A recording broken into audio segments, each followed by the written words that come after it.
and mute myself, because otherwise this is gonna get annoying fast. So we're seeing like a 3-second delay. That is weird.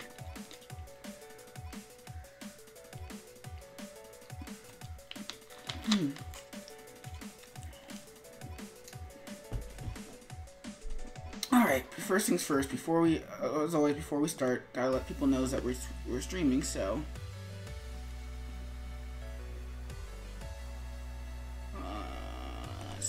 Instagram.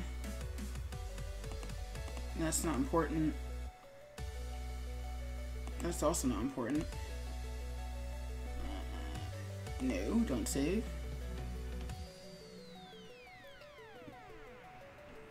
Let's see. Nope.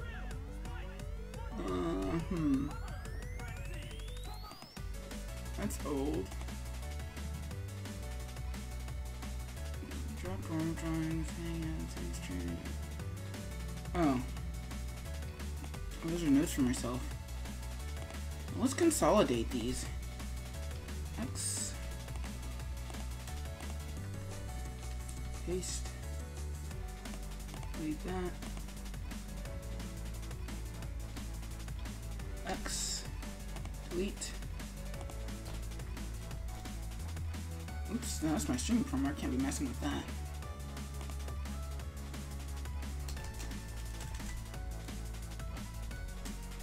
And paste that there. Alright.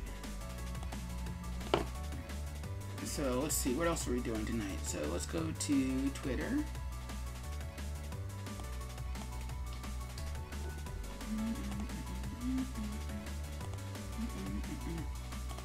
Do I have this thing open? Skip stream. Yep. Cool. Connected. All right.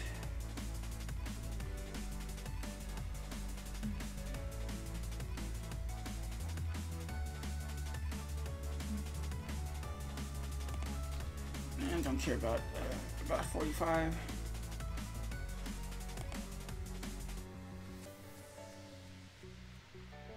Yay, people retweet the thing.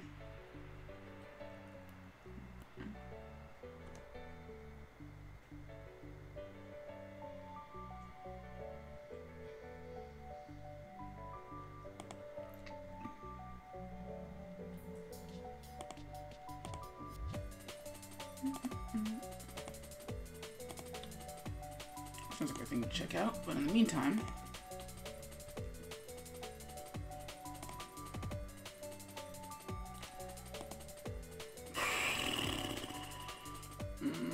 triangle break thin.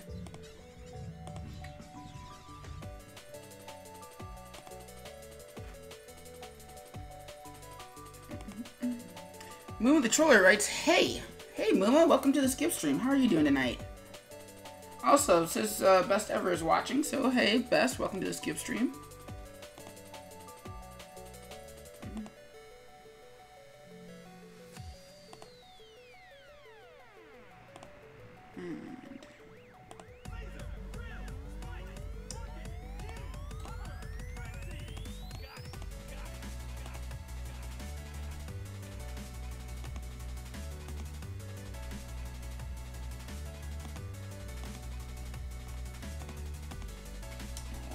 Tumblr.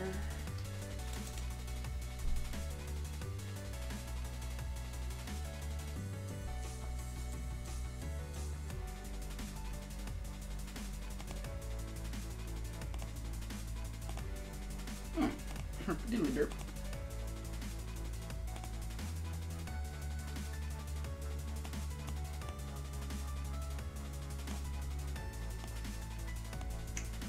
Copy, paste.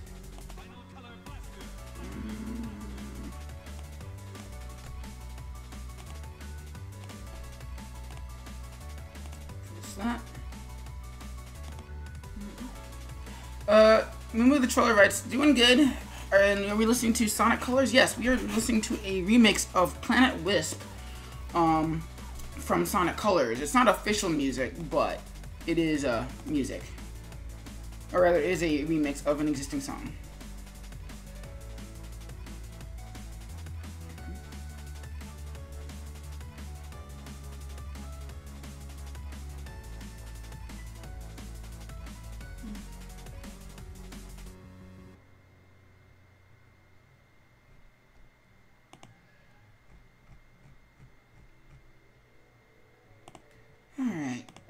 SkipperWing, reblog that. Reblog to Crimson Fly too, for that matter. Reblog, schedule 8 p.m. I swear I'm getting faster at this. Schedule for 9 p.m. Probably won't be much longer beyond that, but just in case, schedule for 10 p.m. too.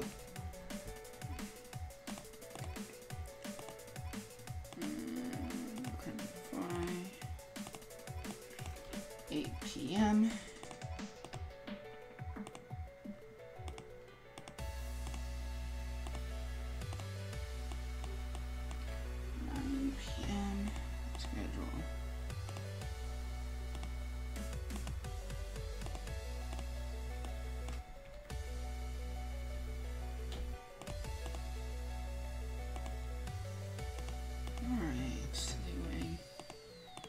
Woo, no, don't post privately. I want everybody to see this. PM.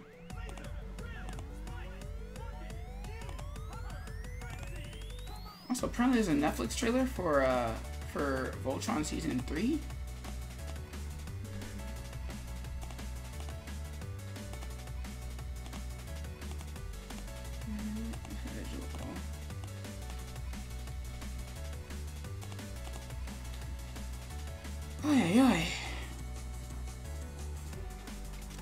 Moomer the Troller writes, in the animation industry, after coming up with a script for a show or movie, what happens next? Well, that depends on it depends on what point in the process the script was made. If the show was approved beforehand, then it usually goes into rewrites, where they rewrite it and then rewrite it and then rewrite it until it's absolutely perfect. Then it goes into pre-production. If it hasn't been approved, well, then you submit it as part of a pitch package to see if you can get your show approved. And then if it's approved, you do the same thing, you rewrite again. If it doesn't get approved, then, well, you rewrite and you rewrite and you rewrite. But generally speaking, no script survives it gets through on its first draft. It usually has to be made sure, usually you have to make sure that whoever's, that once it's approved to go into pre-production, that it's as tight as possible. It's why you can't really why they can't get away with the whole idea of, oh, when something bad happens in the industry, like from a political graph, social political graph, that somebody says, well, this was an accident. It's like, no, this went through several different versions, and a gajillion people had to check this before it got approved. So that's that. Alright, production, static comic, work files, because I know I didn't make an animation folder yet. Alright, Facebook, and then we're gonna get started. This party started.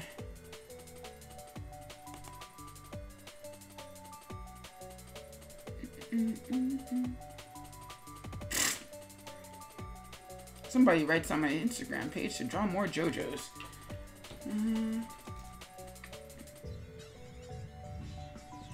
Apparently I should draw more JoJo's Bizarre Adventure.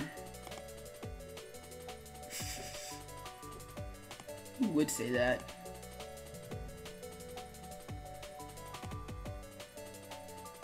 Alright. That's fair. Alright, so Facebook real quick.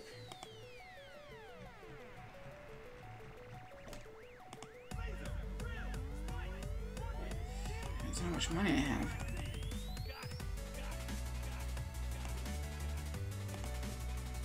Alright.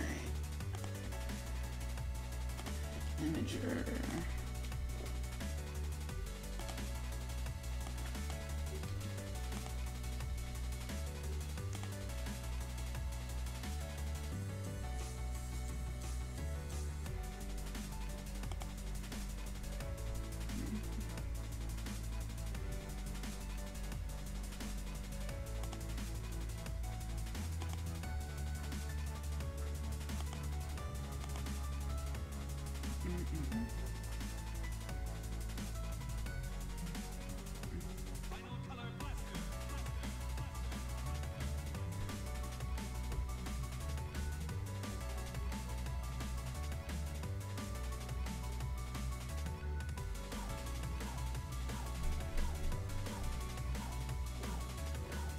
Whatever.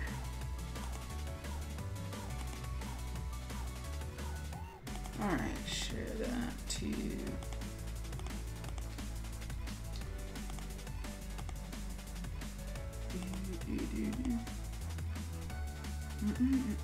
Moon writes, after having everything set for a 2D animated show in terms of storyboards, animatics, character designs, etc., etc., where do you get your animation rendered?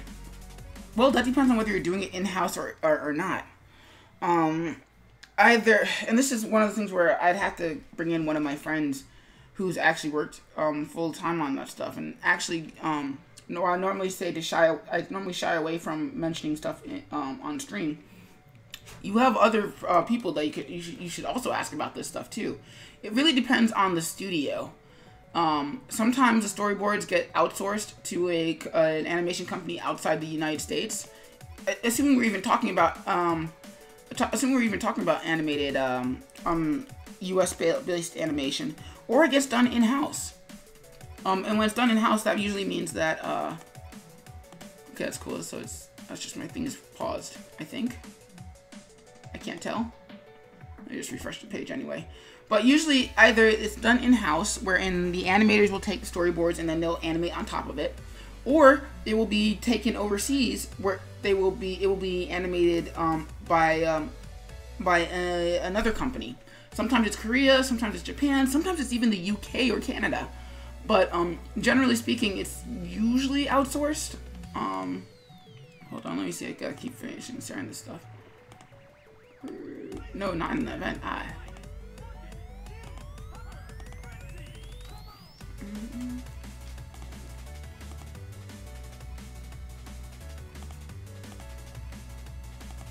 Share and group.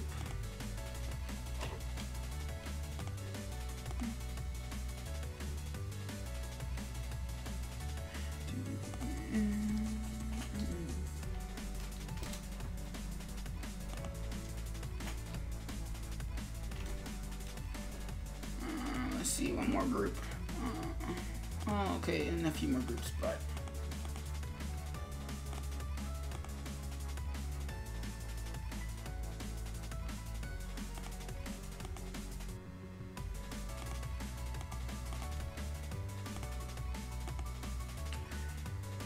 alright, I do believe that is everything, so we can get this party started. Let me see if I can find some other music to listen to, and then we're gonna go.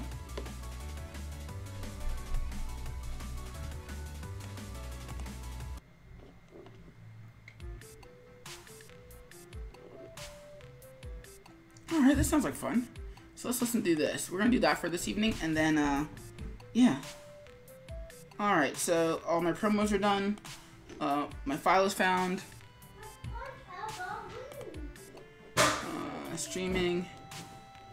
Alright, so we're gonna do the Crimson Fly tonight first, and then if we have any time after that, then we're gonna do everything else.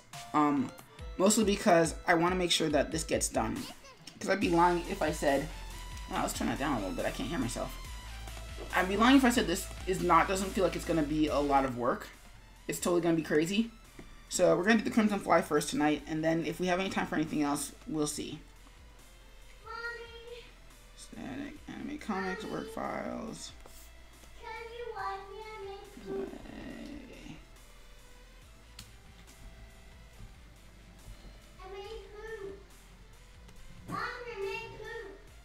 Hey Charlie, next time you want mommy to help you, you should probably go to the bathroom closer to her. Mommy. All right. Can you watch anime too? Okay. I like myself. I'm holding something. You get the something. I like myself. Okay? I don't think mommy can hear you, kiddo. So I don't think mommy can hear you.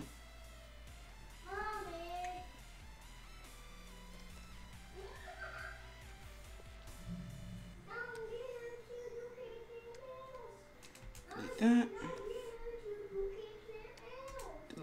Oops.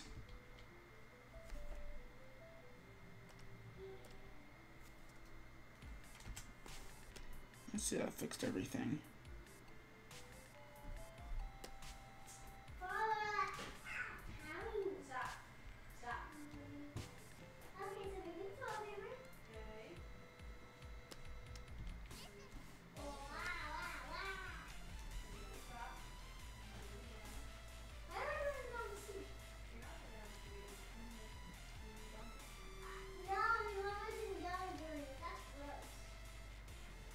heck is stretching that down?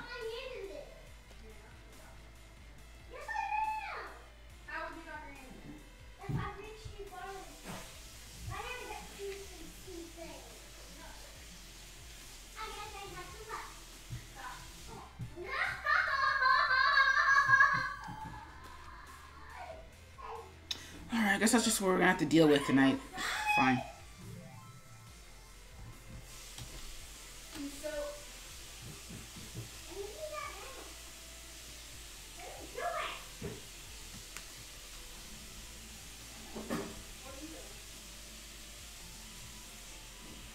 Alright, so let's break that apart.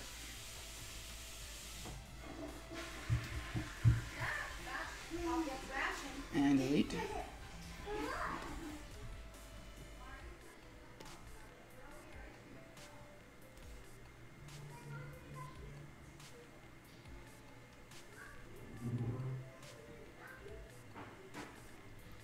Alright, so let's duplicate this layer. Whoops. Do, do, do, do.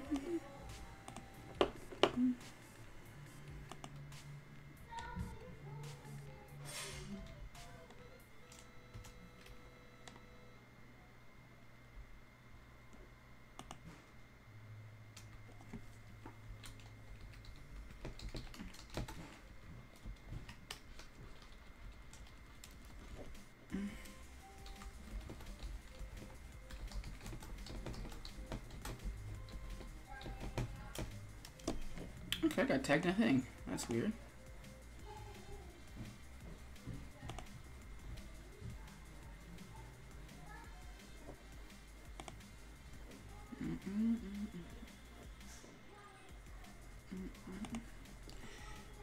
So let's call that PO1 Anim. That's what it's gonna be.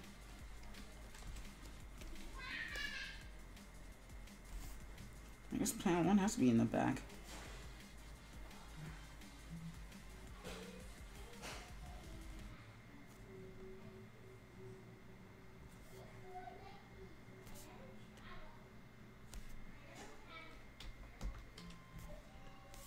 Swap that.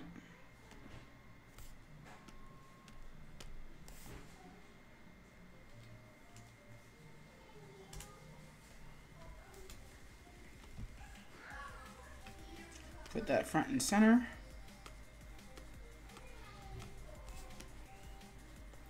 All right, now let's swap that.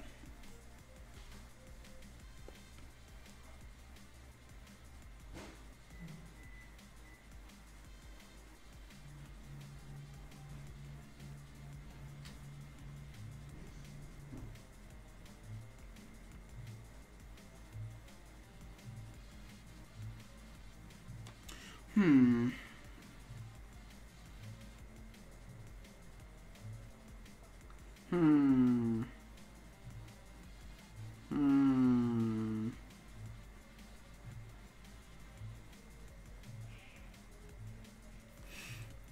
All right, we're gonna get a little bit kooky with this. We're gonna put this inside another symbol.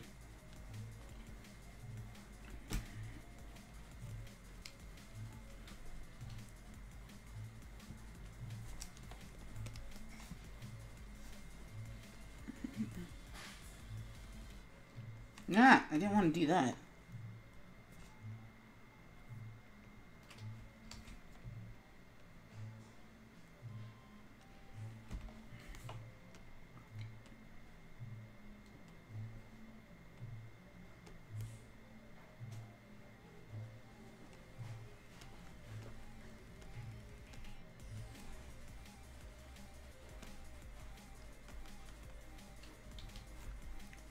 One.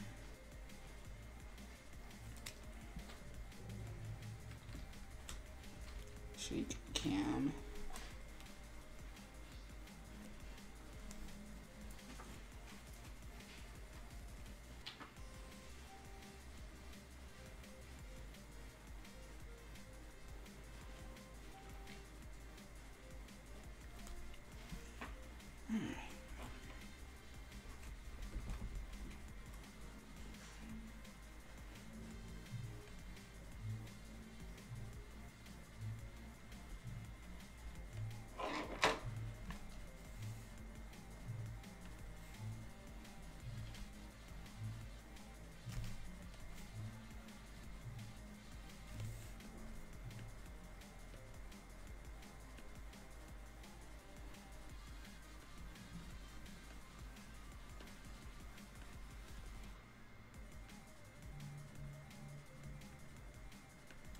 Okay, I didn't know you could have a negative alpha, but that's fine. Create a classic tween.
Oops, I don't want to do that. Let's distribute you to the layers.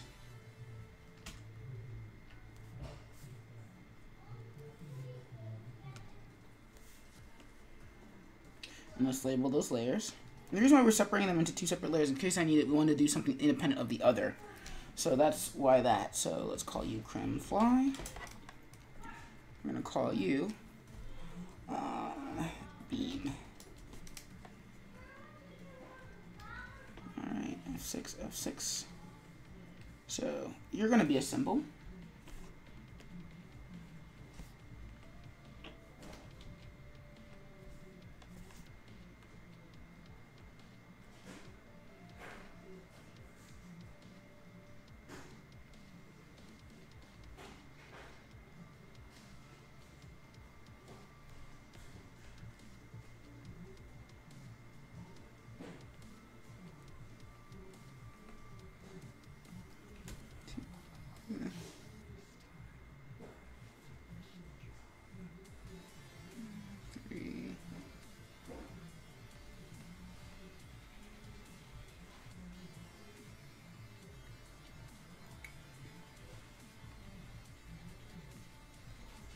Those are in the wrong spot.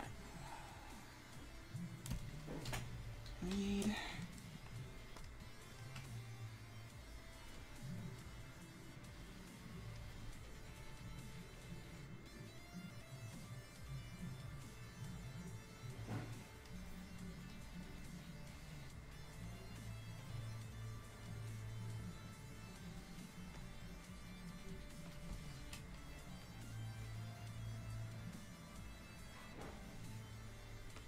That was under FX.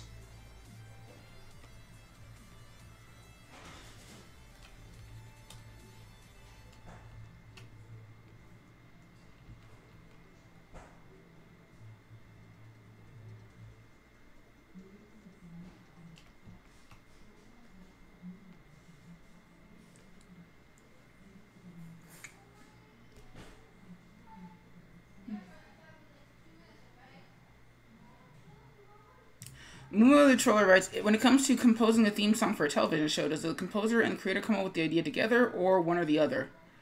That really depends. Like, if the creator is a composer in and of themselves, like Rebecca Sugar on Steven Universe, then they will come up with it together. Or if they don't come up with it themselves. If it's if the creator is not a composer, then they probably won't do that. Odds are they'll probably pick a few songs that they want the composer to sort of use as a base, but they won't make it the song themselves. In fact, it's more along the lines of the same thing that your client will do if they come to you for art, essentially, which is they will you'll present them with your idea, and then they'll tell you whether or not they like it and whether it fits. If it doesn't fit, then you go back and remake it. If you do like it, then you keep it, and so on and so forth.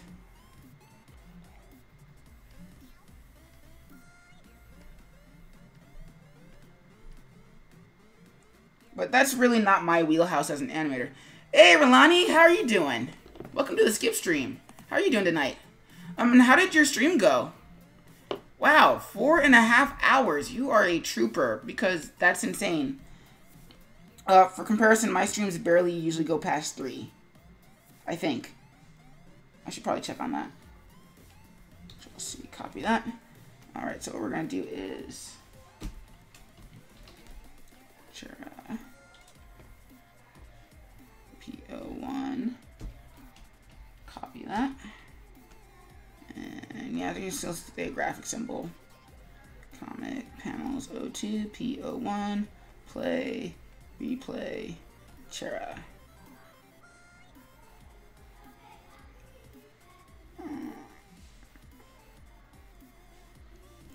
Yeah, that's what we want. Okay.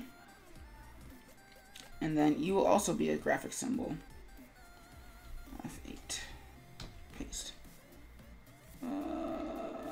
O2 graphic root. And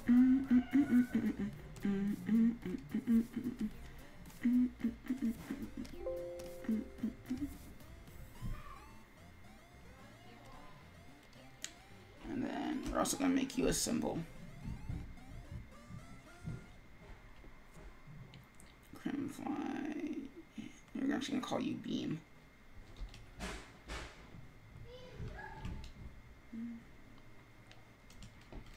Yeah, because you're a background effect, so graphic. Root, nope. Comics panels, PO1, play. Yeah, BG, select, okay. Cool. So you're going to be pretty simple. We're going to go in here, and what we're going to do is we're going to create 2 frames where another frame, turn off that, and make that like that. So let's see what that looks like. A little too shaky for my liking. So we undo that keyframe, and then slightly. Because the thing is, if it's too janky, if it moves too much, then it's too janky and we won't really be able to see it. Or rather, we won't be able to process it. It's going to be kind of seizure-inducing. And I'm not saying that to make fun of anybody who does suffer epilepsy. I'm just like saying that that's really hard to look at. Alright, Q. I'm going to do the same thing for this frame too. In hindsight, these two should have probably been their own similar thing. But that's okay. So they're moving, and that's great. And actually, what we also want to do with this one is we also want to take these bump effects, and we want to mess with them too. So actually, we're not going to delete this. We're going to go inside this group. We're going to grab all of these. We're going to delete them, and we're going to redraw them. It's going to be great. First, before we delete them and redraw them, let's turn on the onion skin so I can see what we're doing.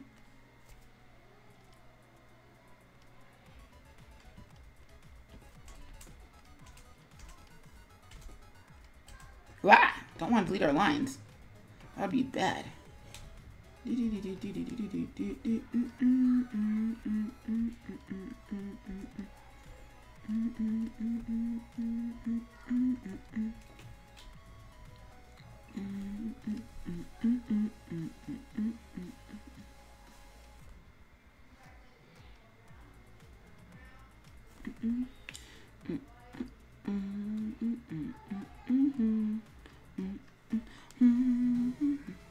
The reason why we're redrawing these shakes is because I don't want the shakes to feel like it's just like he's holding up a series of cardboard cutouts that represent their shakes. What I want is for it to feel like an actual effect. So we have to redraw them. Sucks a little bit, but hey, what you gonna do? So now we go back. Oops, let's loop that real quick. So you see now it feels like they're actually shaking, which is cool. So now we gotta go in and do that for just about everything though, unfortunately. Hi. So, foreground. This is sort of what I meant when I said this one would be a little complicated. I just realized. There we go, F6. I always like to put a space there.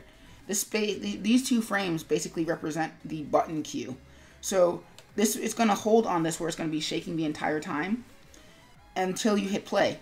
And then once that happens, then it will go to the, then it'll go to here and it'll stop on these two frames. And after that, it'll go to this frame and play. So I always like to give that little space. Alright, I kind of want some popcorn because my sister made popcorn for my niece and I'm kind of hungry now.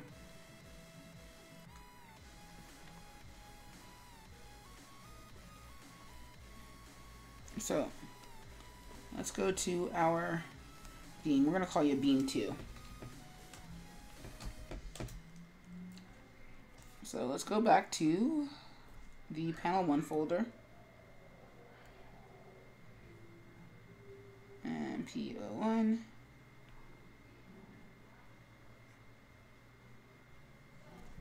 Okay, so where did I put it?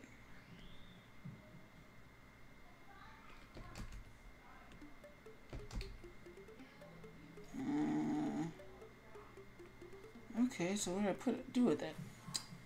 This is why I hate Flash libraries sometimes. Don't know what I did with everything. Comps, panel 1.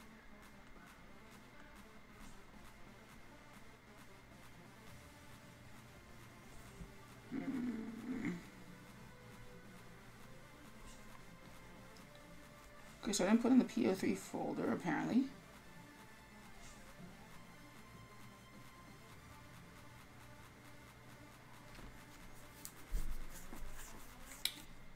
Oh, right, because that's in the read folder. Huh. Silly me. Right? Yes? Okay, cool. That's where I put them. So I did make sense with my library. So let's go in here. And... F8. Paste that. PO1, beam O2.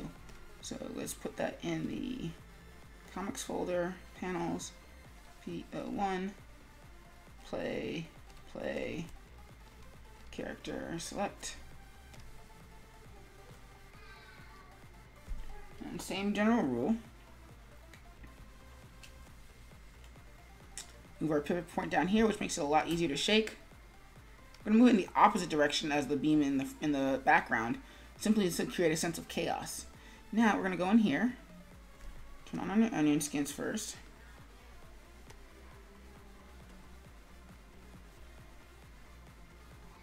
And go in here even further.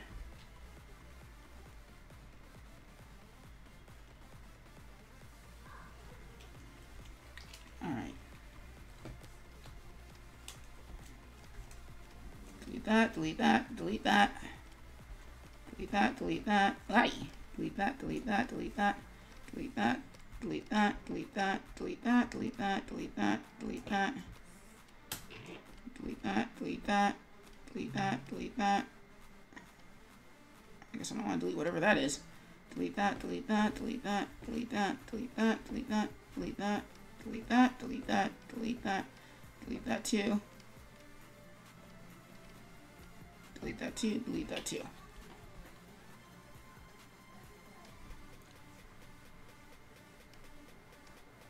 And hopefully remember which one of these I redrew. So what's interesting about this particular technique with the shakes is that it's actually relying entirely on both my inability to remember exactly what I drew with my hands, and also Flash's inability to reconvey exactly what I drew with my hands. That's really where shaky line comes from. Basically trying to make it look as though you're trying to redraw the same thing, but you're really not. Because if I could redraw it exactly perfectly, then it would look exactly as it was, but it doesn't. Right? Yes? No? Maybe so? Maybe that's just me?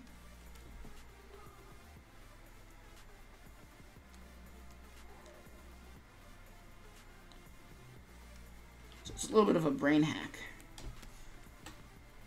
Another art hack.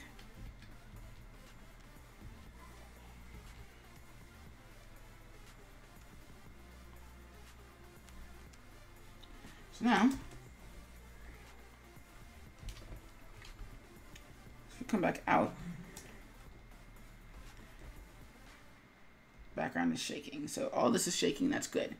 We still want the impression that this place is going to come apart soon. Speaking of which, save real quick.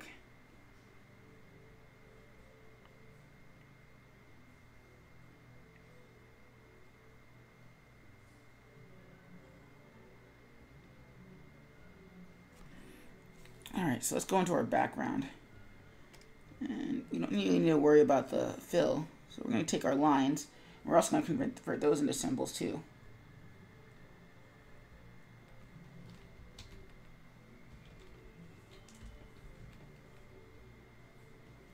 So copy that. Take that. F8. V. Panel. We're going to call that VG. 01. What the heck are we listening to? Sorry, I'm not a fan of StarCraft.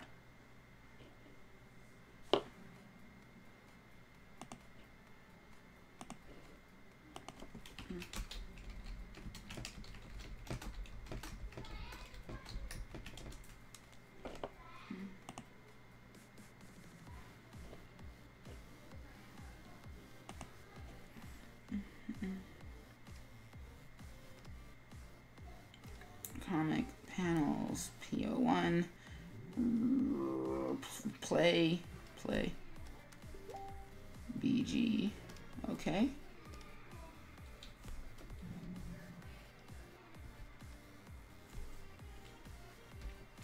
just gonna shake that up just a little bit.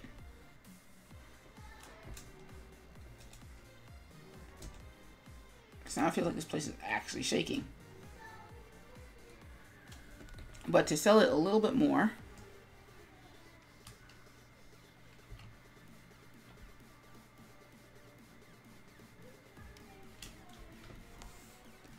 alpha 50%, because it's a thing that we can do in animation.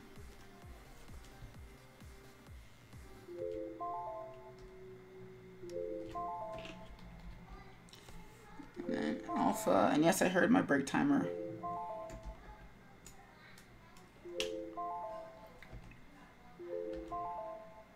Cool. So we have our setup. But first it's time for a break. So stop recording. Break screen. I know it says 5 minutes, but it's really 3.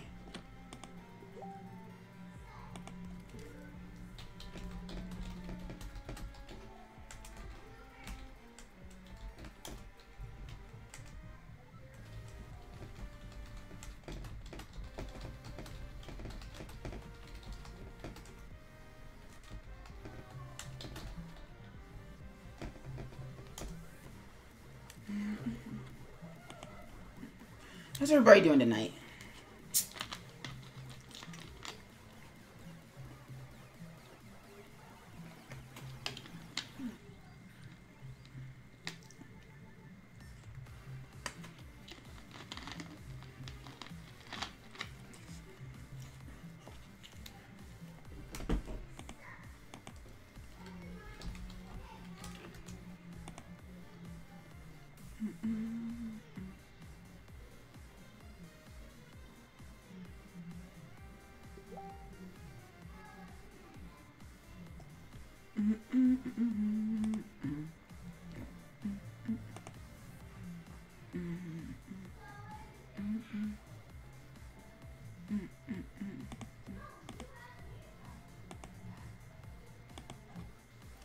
Speaking of which, on a related note, let me see if those things went through. Dashboard. Probably haven't been approved yet, but hey, a guy can dream.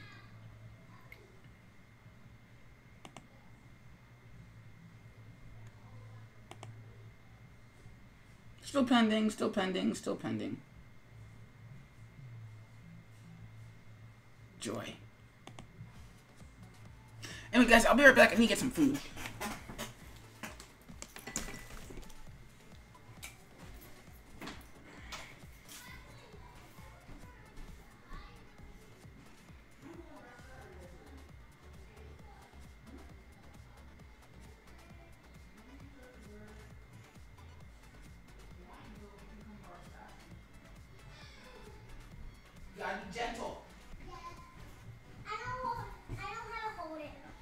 have to be extra gentle because he's sleeping. It's okay if those fall. Why? Because they're just toys. It's not okay if Sebastian falls. There you go. The things I do for popcorn. Or rather, the things my cat has to do for popcorn.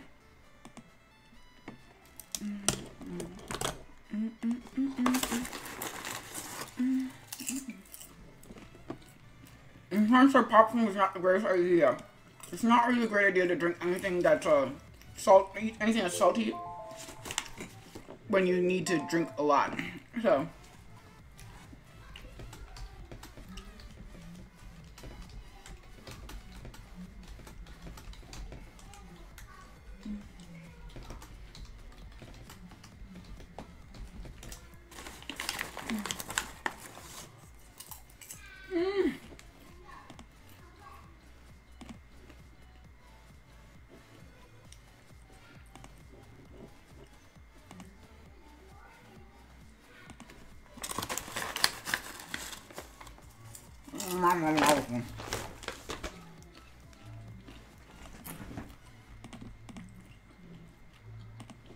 Alright, let's go back to work.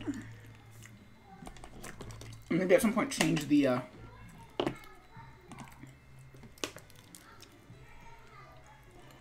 so when we last left my Poor's Crimson Fly, the stage had been set for their fall, essentially. We're gonna change these from being graphic symbols to movie clips. We'll change them back eventually. But for the time being, we need them to be movie clips because let's thought about whether or not they'll stop.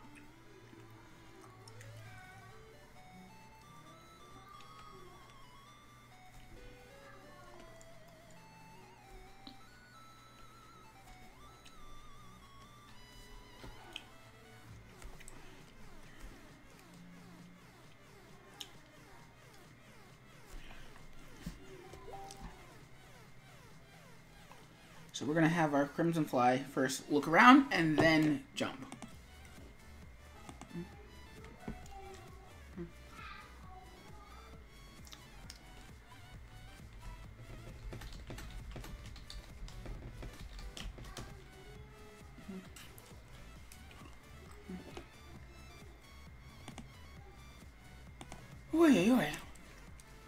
Alright, so let's go in here.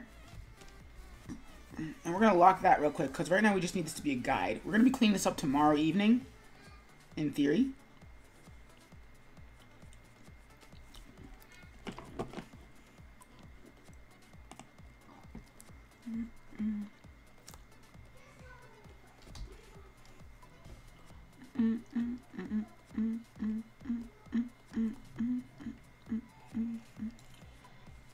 We're going to change it to a more neutral color later. But for the time being, I just want to see what that looks like.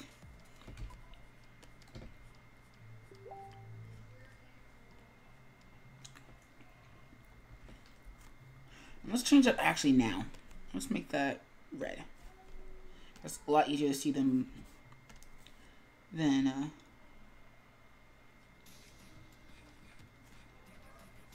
okay, whatever the song sounds is like sounds cool.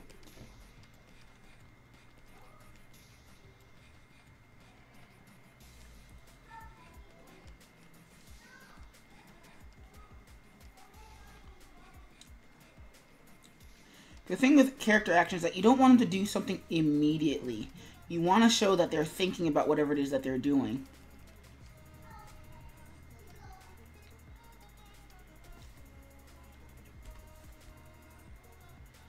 And then look over to all the way to the side.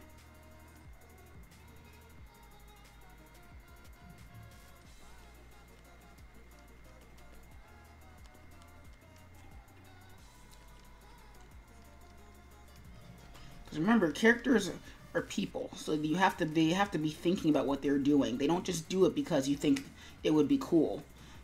I mean, yes, you might do it because it's cool, but most characters, they have to think about what they're doing when they do stuff. So that's why we have to show them thinking about it. And there's no better or easier way to show somebody thinking about something than to actually have them move around and look around and sight out their options. So.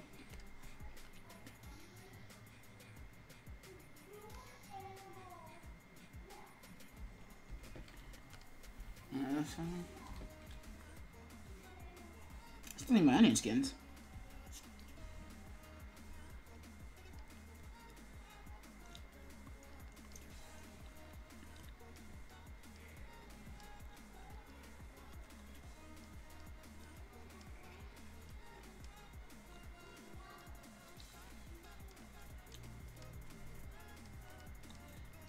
I'm just holding on extra tight.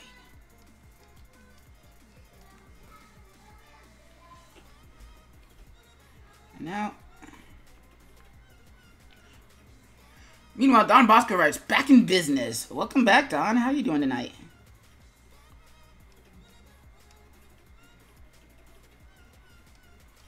Welcome to the Skip stream for the evening of Friday, July 14th.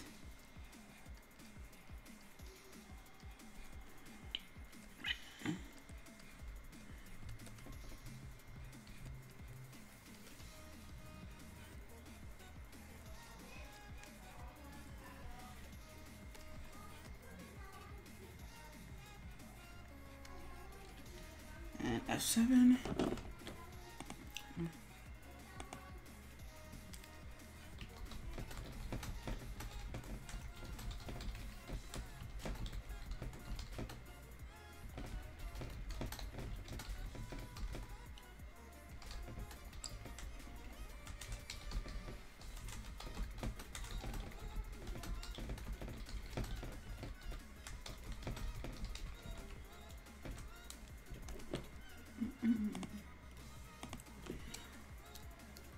Don writes, it's good here. It's a Saturday, so you're here in the future. Nice. Kind of jealous. Not gonna lie.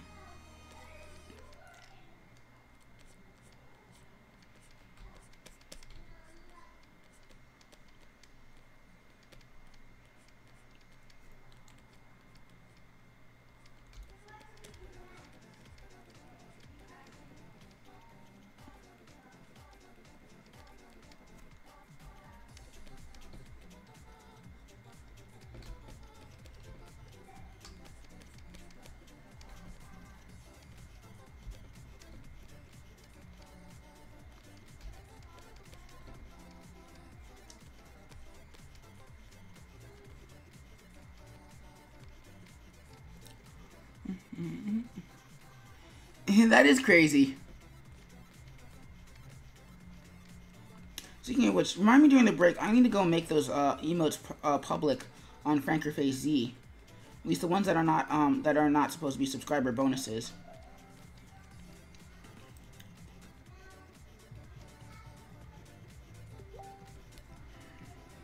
Alright, so that's not really quite...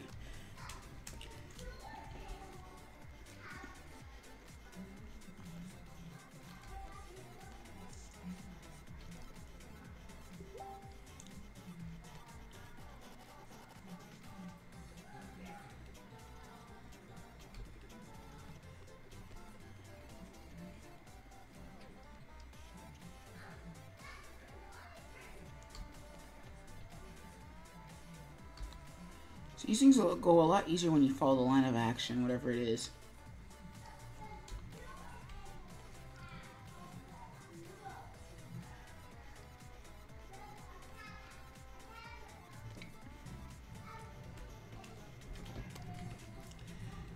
And takes off entirely.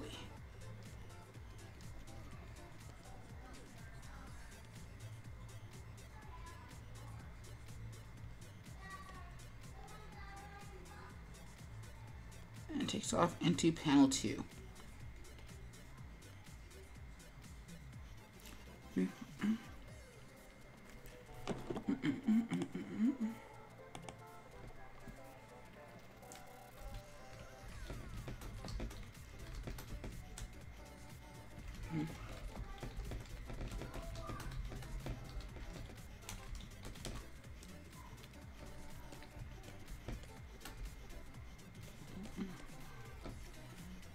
remember for characters like the Crimson Fly is that from a design perspective, you'll notice the Crimson Fly doesn't really have very prominent shoulders. And that's something to always remember for the character.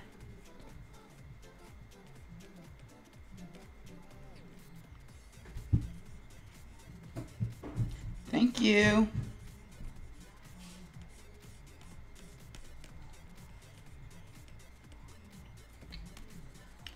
And you also want to keep their size down, so let's slim them down a lot.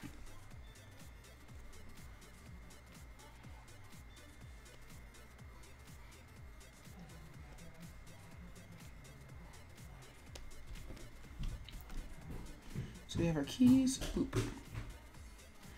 And 7. 5. Oops. Yay. 6. Yay. Grab everything. Oop.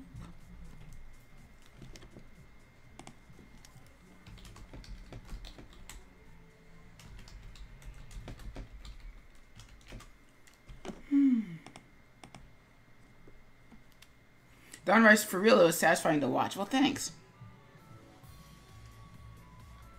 What the heck am I listening to that I really don't want to be listening to right now? Apparently, Bravely Default.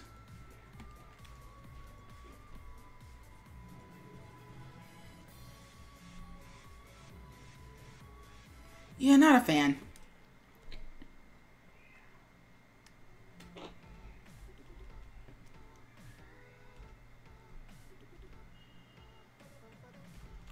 So we give him half a second. 7.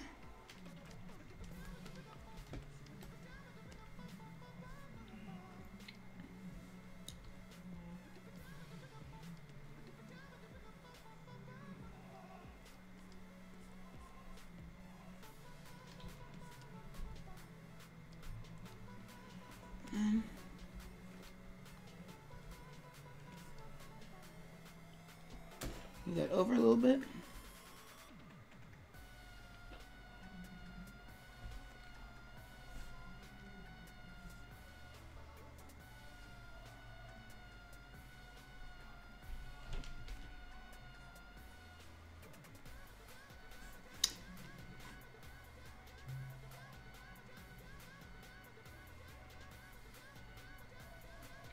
Two, 3, 4.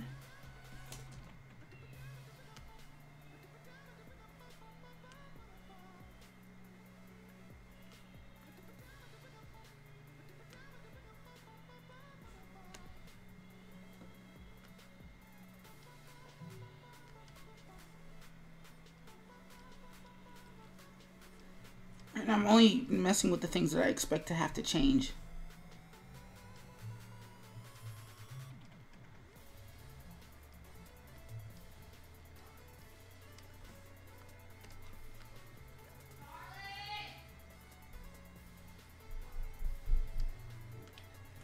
And 1, 2, 3, 4. Don writes, after animated, got another hobby? Not really. Mostly because animated takes up all of my time. Mostly, and also because animators kind of can't just be a hobby. This is a hobby. Is it really a hobby when you like you do it because you like it, but it's also you do it because you have to? 6, 7, 8, 9, 10, 11, 12.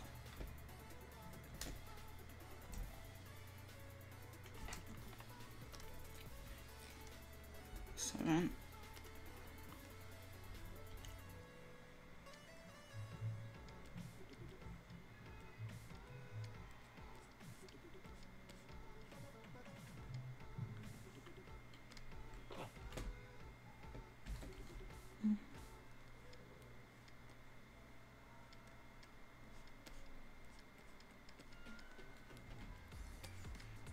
And that's true. That is true.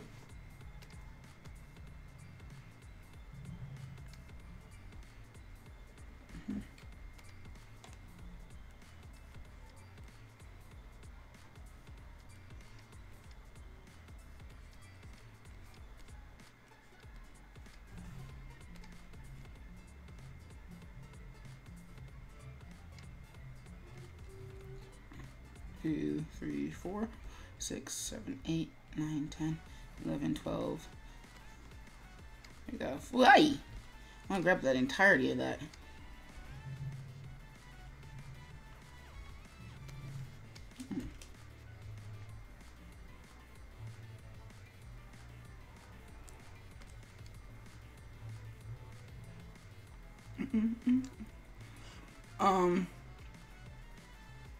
Don writes, so have you seen Trump and his handshake with Macron? Nah, not really.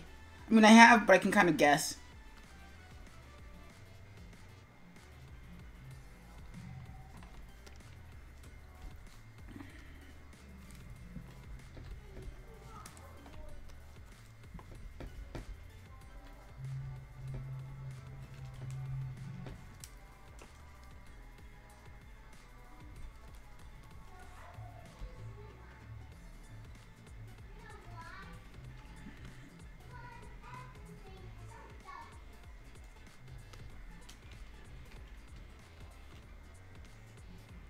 Just give that a full second.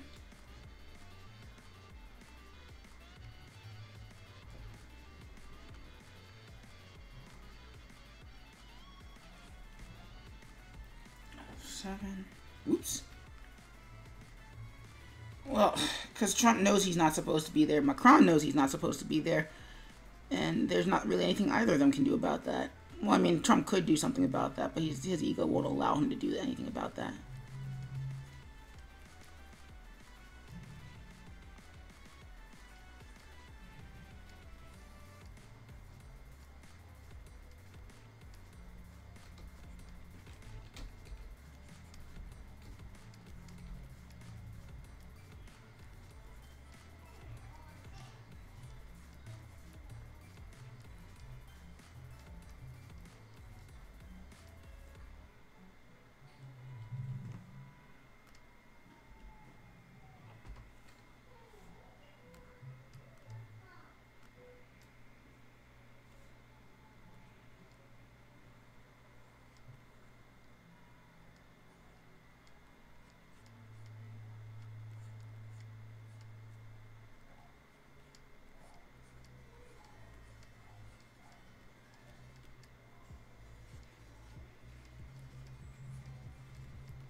Well, everybody feels bad for whoever has to shake Trump's hand. I mean, have you seen where that hand's been? It's been on people's butts.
Yeah, I'm kind of done with talking about Trump, or at least on stream anyway.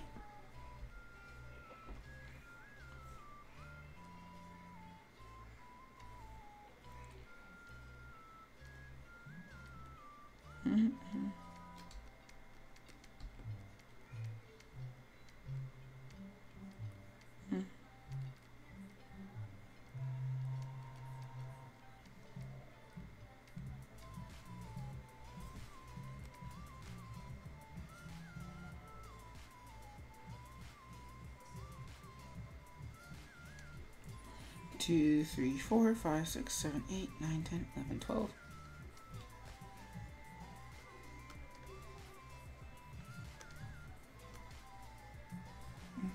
Do I have pets? I do. I have a pet cat that I think ran away from my niece.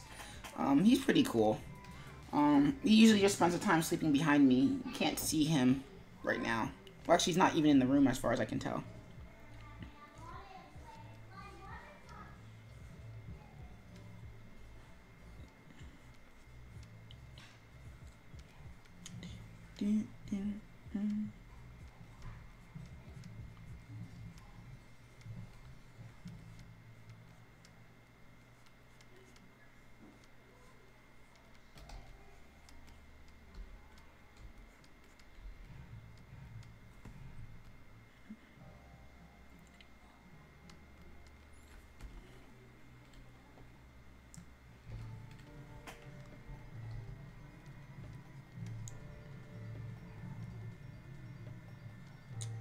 This is gonna be a nightmare to clean up.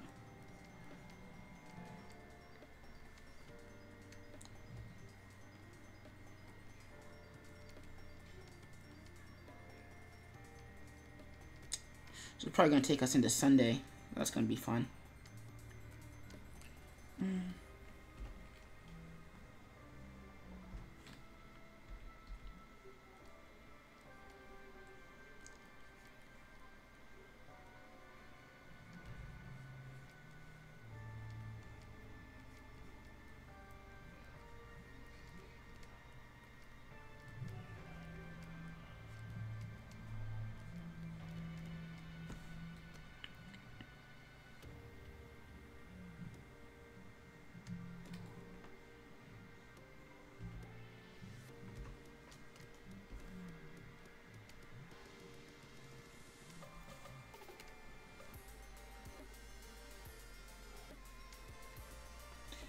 Three, 4, 5, 6, 9, 10, 11, 12, 13, 14, 15, 16, 17, 18, 19, 20, 21, 22, 23, 24.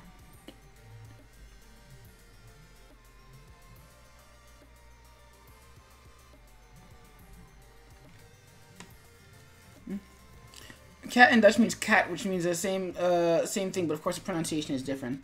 I can imagine that.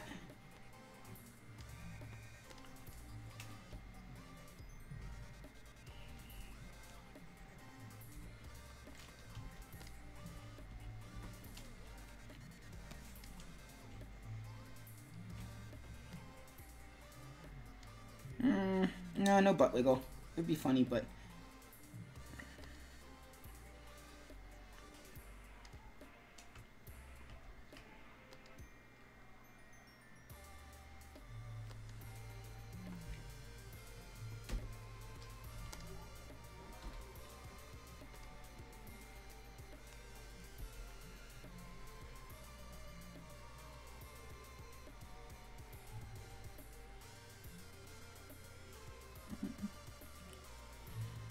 So wait, so pets means who is diren in Dutch. I mean, every stream it'll learn you some Dutch.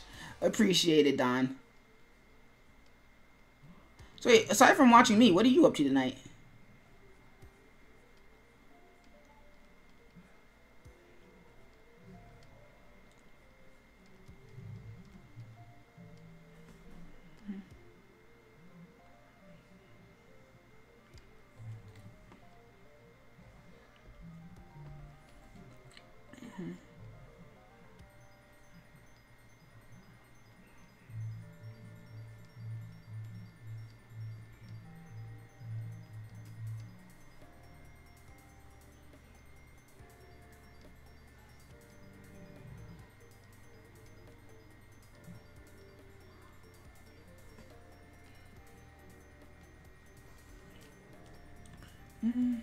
Watching some streams and old movies? That sounds like a night. Alright, let's see what that looks like.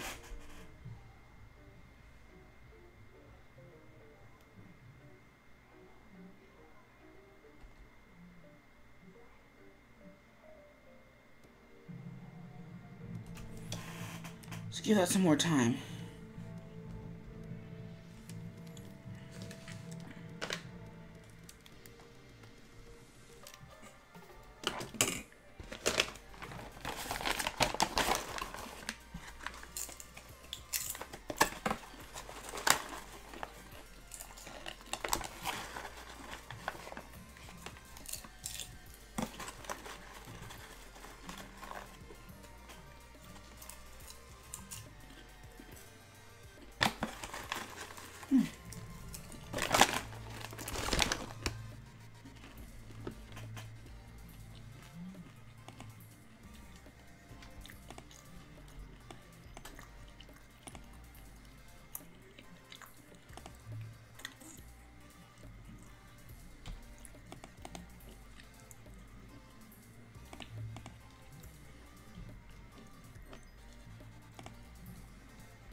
Oh, right.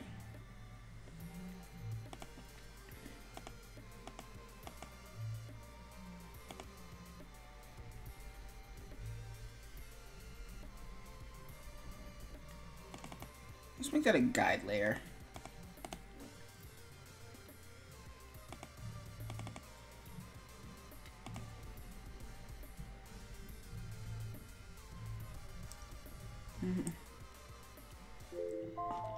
Never guess when watching a comic movie of Batman. Ha, nice.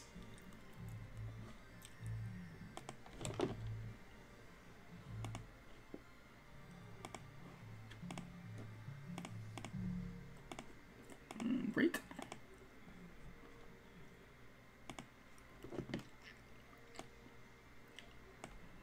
Seven. Anim. Plus interactive.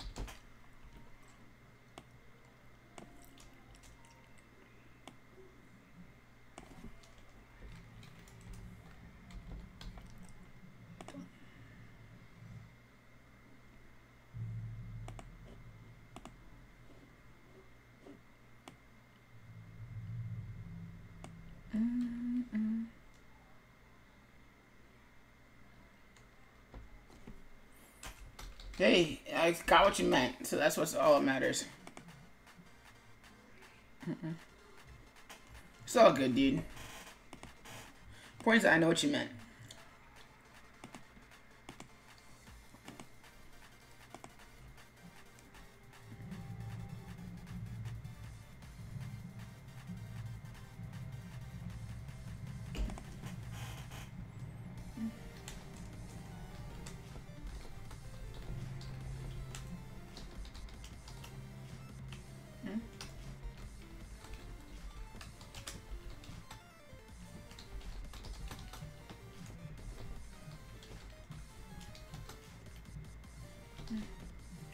Alright.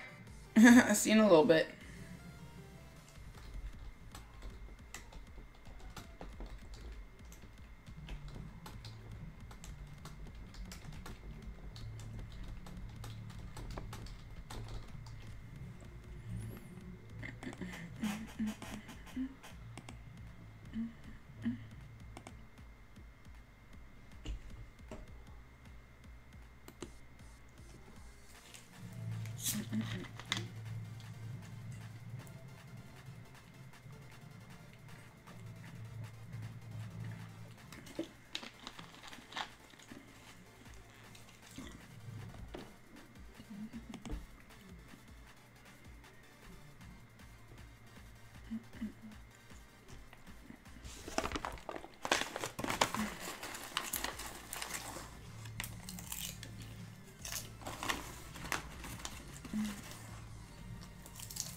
This is gonna be fun.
The heck am I listening to?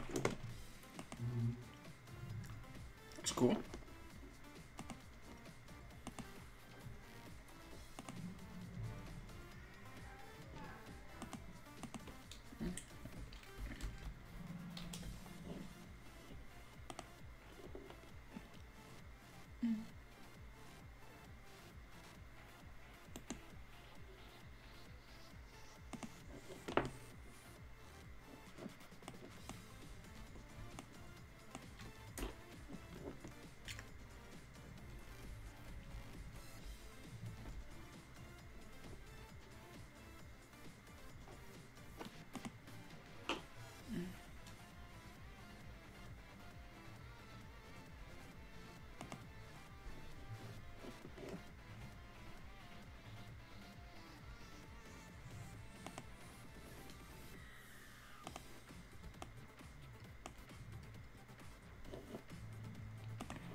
Select that real quick.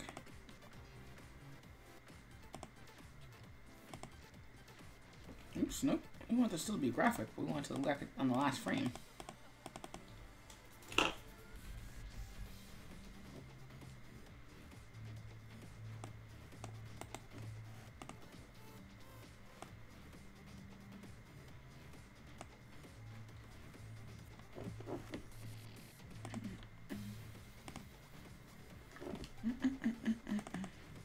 Ay, ay, ay.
That's our end frame, though.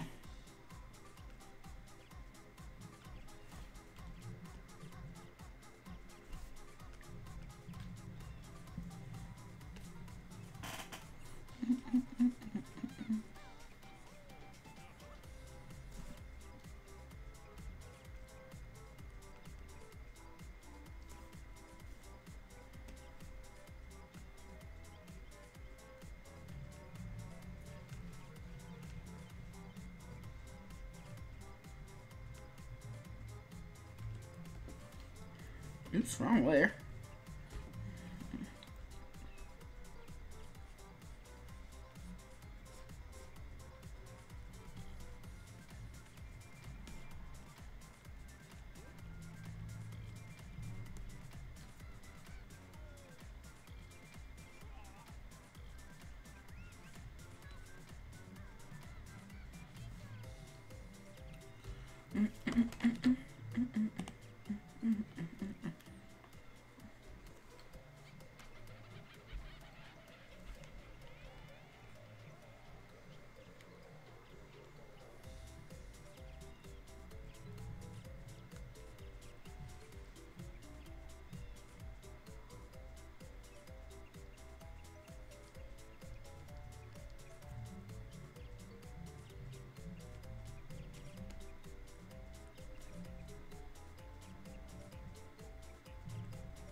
2, 3, 4, 5, 6, 7, 8.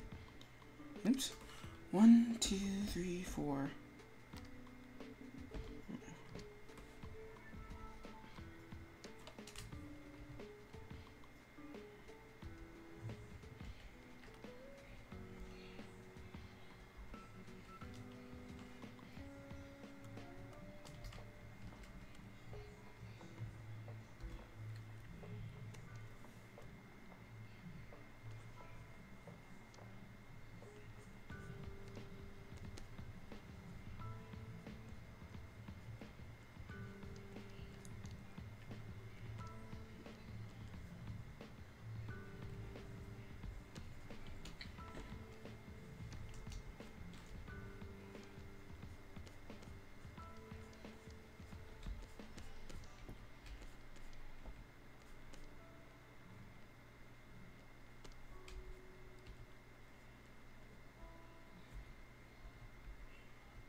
Alright.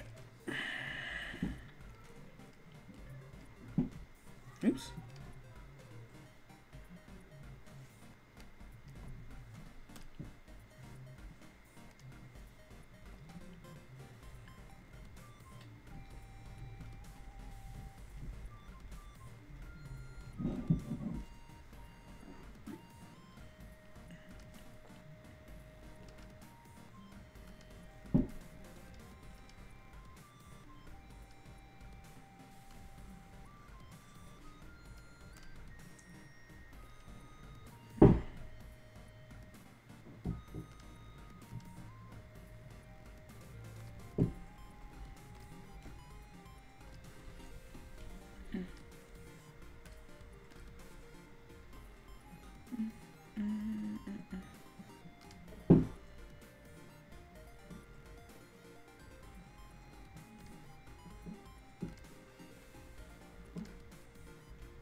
Two, three, four, five, six.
So we're going to be playing a little bit of a guessing game because I don't honestly know where this is going to belong.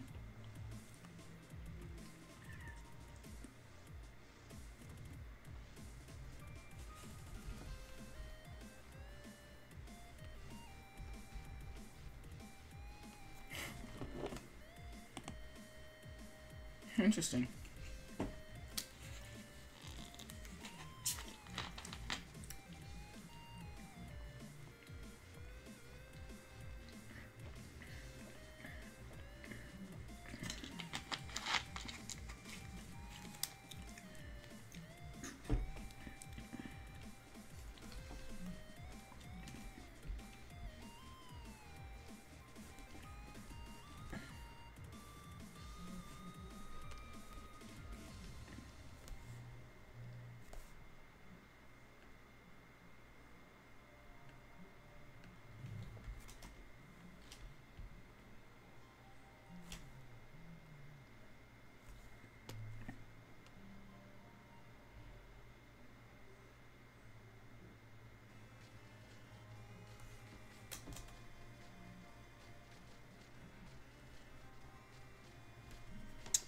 And one more thing to mess with.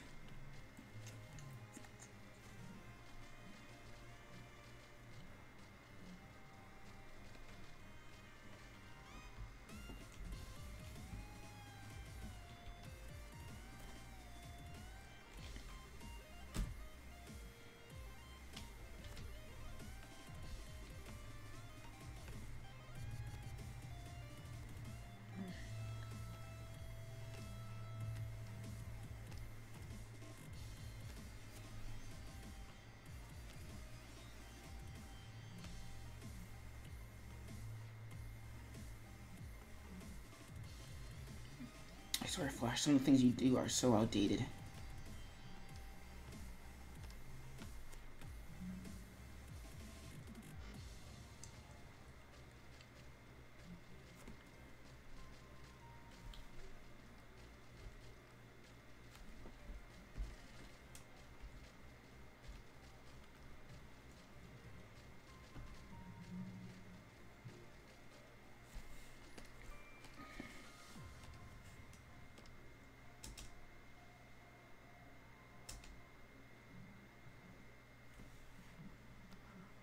And these will be interactivity points.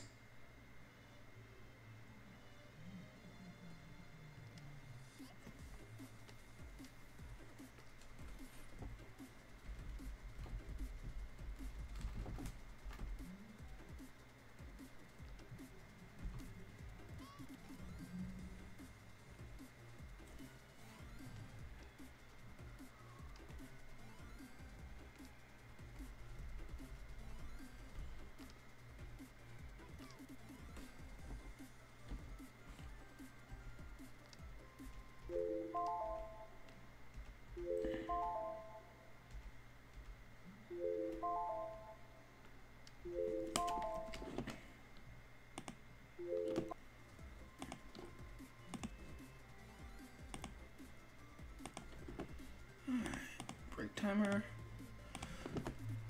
Oh yeah,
Okay, that's weird.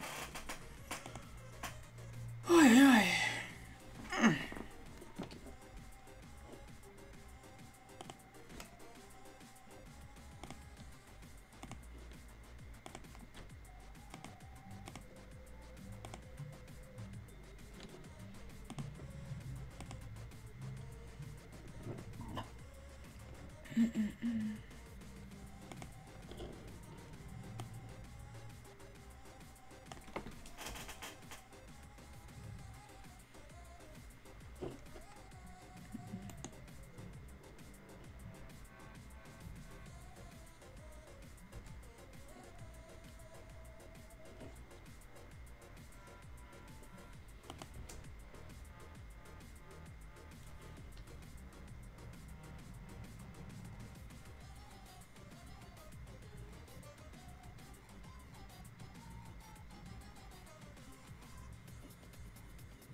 Alright, here's where things get fun and complicated.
Alright, time to click on the frames.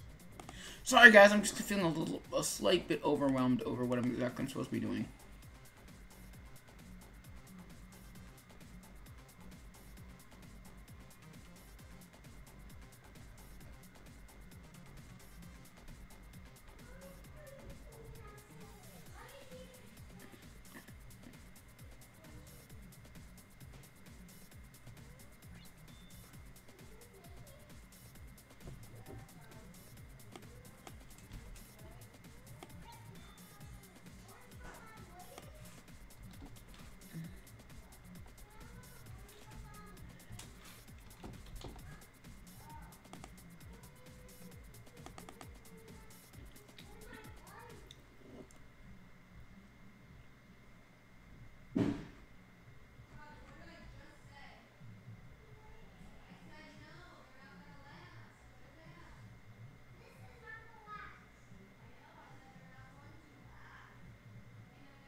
Alright, so this is where things get stupid complicated.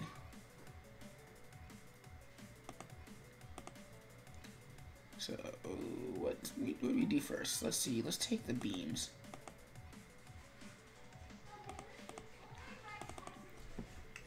Beams.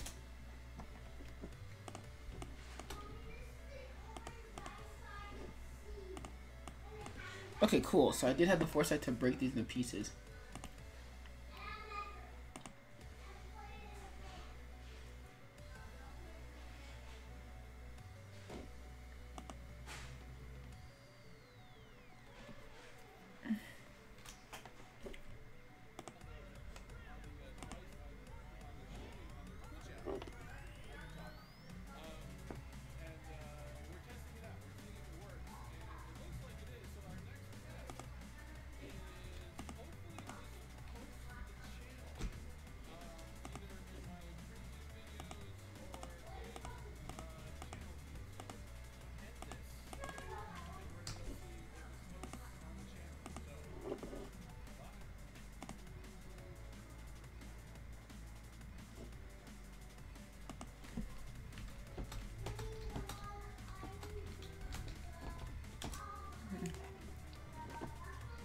Alright, so convert that to a symbol.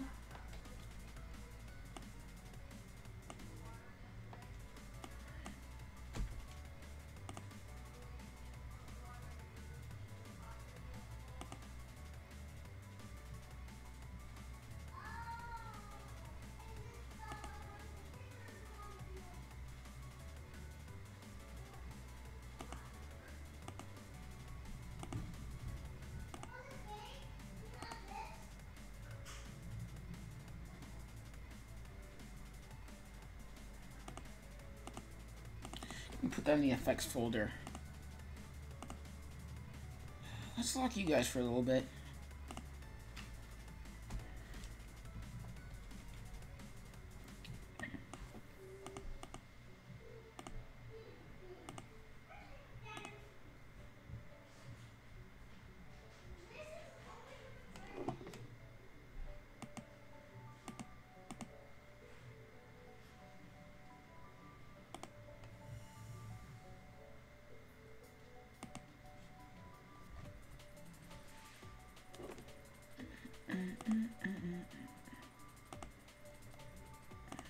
Put that in the FX folder too. And then last but not least, even though you don't really move, still need it to be in the right spot. So beam number 3. Comic panels PO3 play.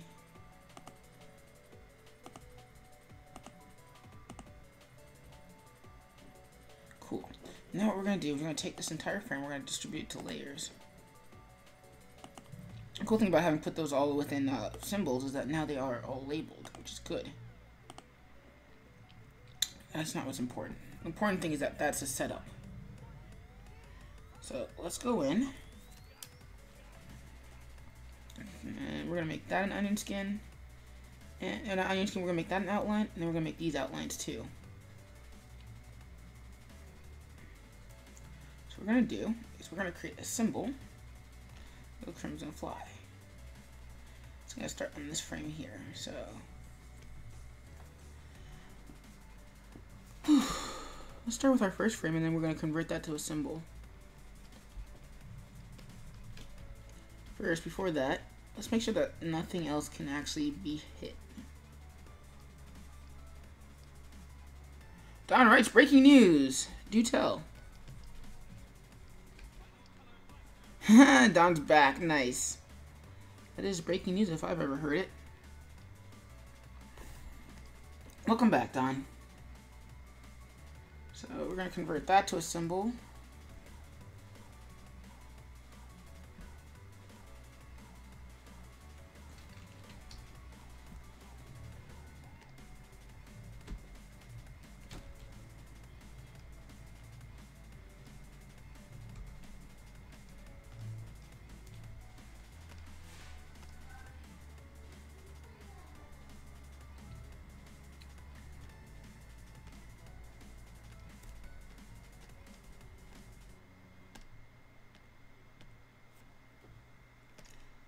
Alright.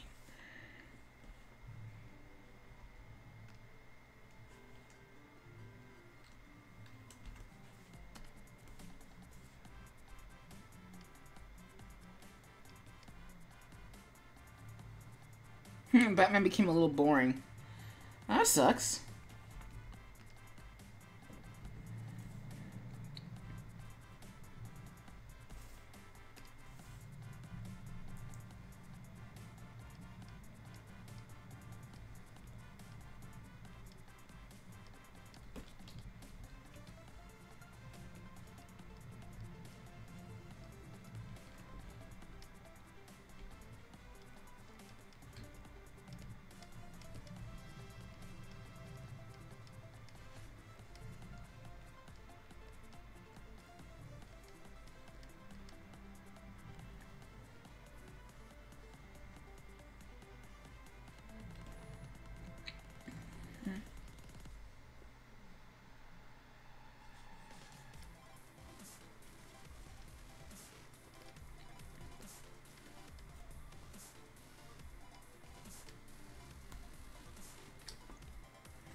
Hoeven Woerden Netherlands Genka Kenja? No.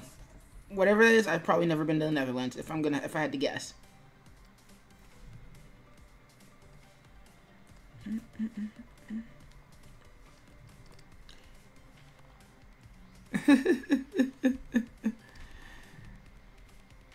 Well, I'm glad I'm still I'm using somebody in the stream.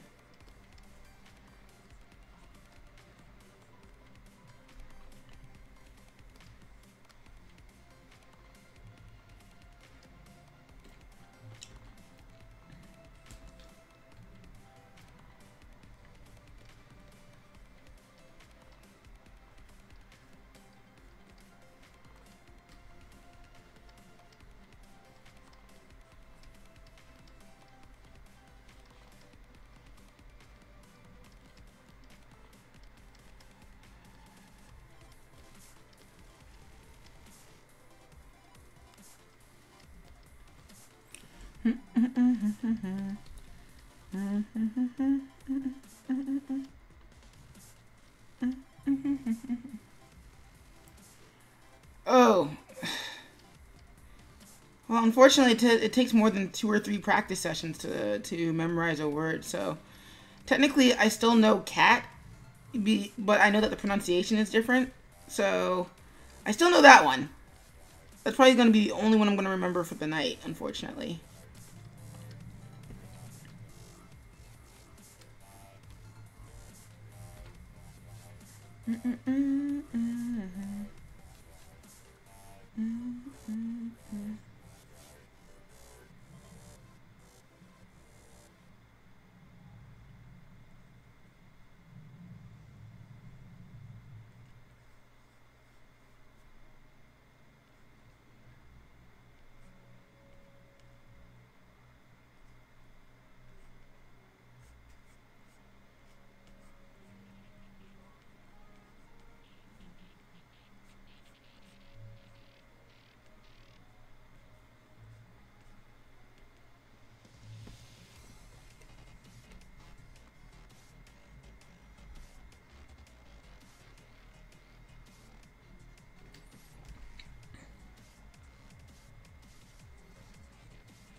Don writes, "Don't worry, Dutch is difficult. When you were a kid, how much vacation did you have?" Pretty much the same as everybody. 1 summer break and then 1 winter break, and that was pretty much it. I mean, like not like it wasn't like once in my entire life, but like pretty much every year it was like 1 summer break and then 1 winter break. Although once I hit high school, the breaks got a little bit shorter because I was in marching band.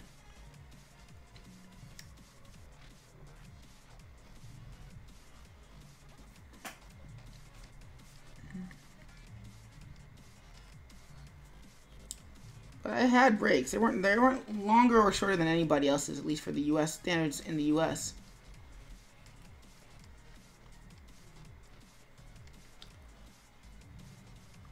Muma writes, hello again. Sorry I left. I was working on an assignment for characters design next week.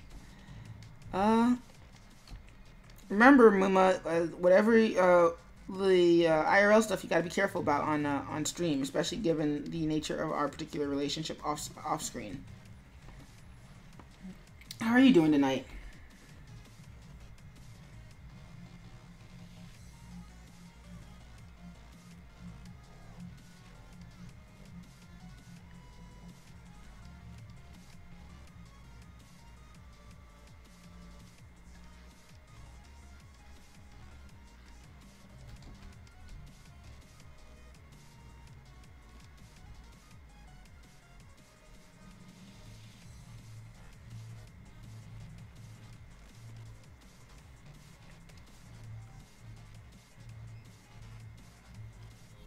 Let's shrink his head their head a little bit, so we can see that they're going forward in space.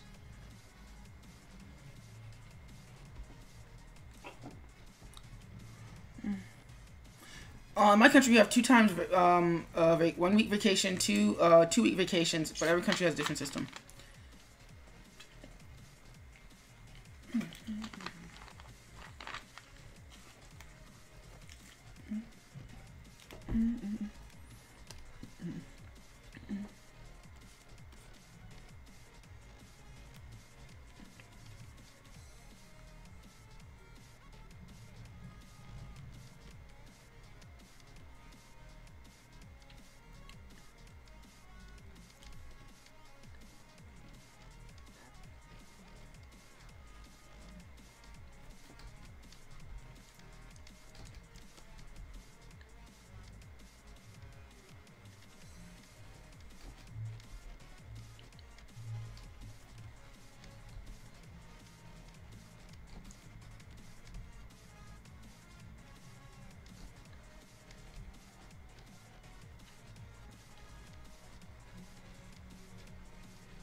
Mumura Troller writes, what were some of the pros and cons of going to SCAD for animation?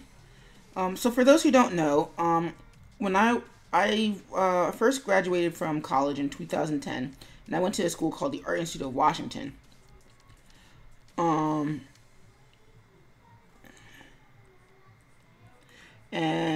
then once I was done there, I went to the Savannah College of Art and Design for graduate school. And the reason why... I love this song. And the reason why I did that was because when I finished at the Art Institute of Washington, I didn't feel like I was really finished with school yet. And as much as I love my professors from the Art Institute of Washington, the school is in and of itself is a little bit lacking in terms of the resources and opportunities that you get after, both in and outside of school afterwards.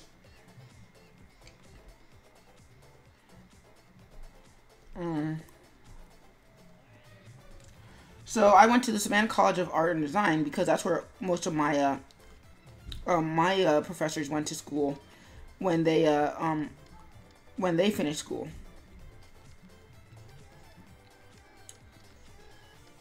So the reason for so when I went to SCAD, pros, industry experience. Oh my god. The professors I had there at SCAD, and I'm not going to mention them by name because of the nature of streaming. You never know when this is going to become something bad that they don't want me to talk about. They're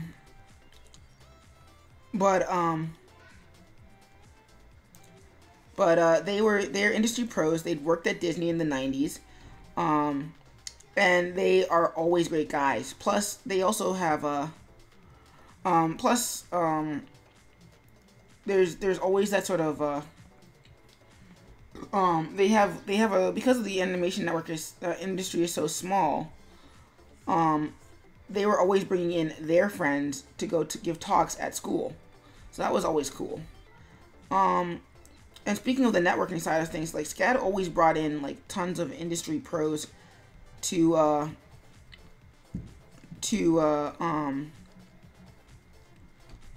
Sorry, I'm losing track of my thoughts because this frame is really hard. But they always brought in tons of industry pros to talk to students and give them sort of like a sort of life lesson as to how the industry actually worked. So that was always great. For one thing, also they had a ton of resources too.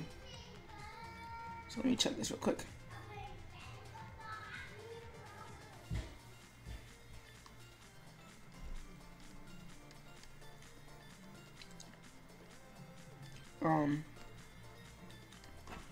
Let me see, check what song this is.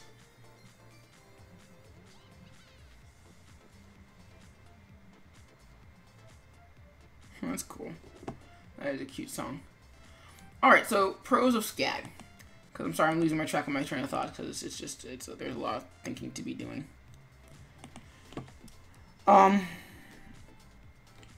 So pros and cons of SCAD. Pros: industry professionals that have worked in the field for a long time, long enough to basically you don't really need to question their pedigree at all. Odds are something that you liked from your childhood. If you're a child of the 90s, they've worked on it. And honestly, also to a certain extent, the mid 2000s too, or early 2000s too.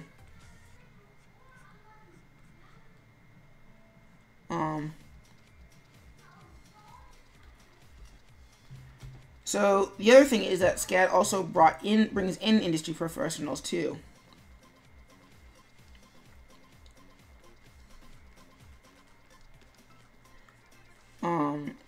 In that those people who are working in the industry now, either they're alumni or they're people who are friends with alumni. But SCAD always brings in people to talk to students and hold workshops and portfolio reviews, which is another good thing. Like SCAD has a ton of opportunities outside of school if you're willing to look for them, but you have to do a lot of looking. Like you're not just gonna get it handed to you on a plate.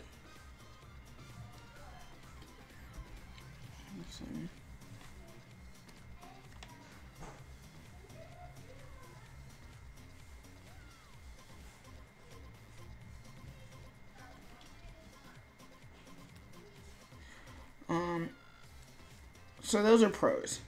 Also resources, because like there's an entire building dedicated to animation. Cons. Well, I guess not really much more than any other school. With SCAD, you have to do a lot of legwork, and really, you're still not guaranteed. I mean, location, I guess, would be one. Not in the sense of where it is in relation to Savannah, but where it is in relation to the rest of the industry. Even the closest animation hub for SCAD is still 4 hours away in Atlanta. And unfortunately, location does make a big difference in terms of. Let's see, F6. And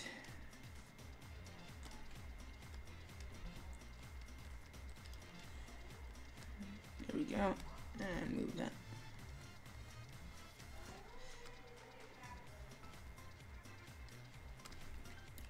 And 6.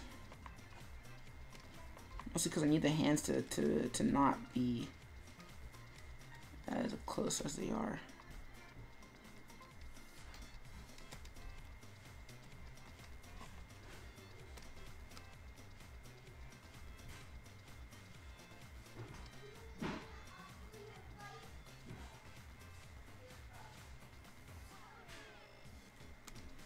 Alright, so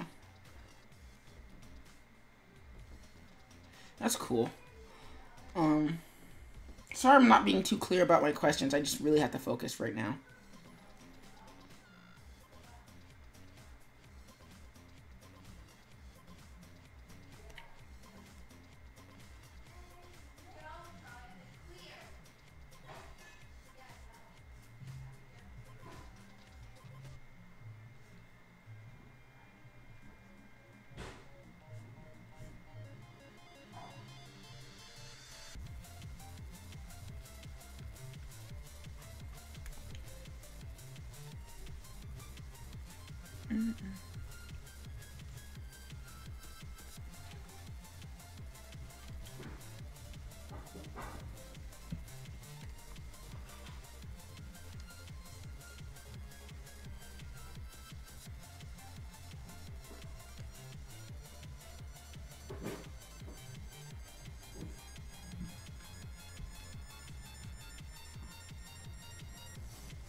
for a sec.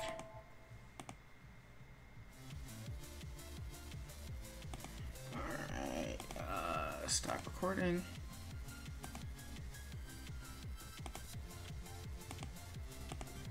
Break. Alright, so pros and cons of going SCAD. Let me answer this properly. Sorry, brain fried, kind of working hard. So pros, industry pros. 2, networking and resources. 3, they bring in pros for demos. 4, Savannah is beautiful. 5, there's tons of things to do around Savannah. Cons, it's expensive. It's really expensive. And that's really a con. That's a problem of the entire college thing. So you don't really, I would not recommend going to SCAD if you don't know that that's what you want to do. If you want to find out, try out online courses, listen to streamers, talk to streamers, etc., etc., etc. But don't pay for school. 2, remote location. Savannah is pretty. SCAD's located in a great spot within Savannah, but the nearest animation hub is still 4 hours away. And in terms of connecting to other people, connecting to other animation hubs like New York, in California and Canada, you're going to be doing a lot of legwork to make sure that you can get your foot in the door, as opposed to being next door to a studio and just being able to waltz in with your portfolio. So there is that. And also, your job opportunities are not going to be the greatest after coming after school. That's just kind of a fact of life.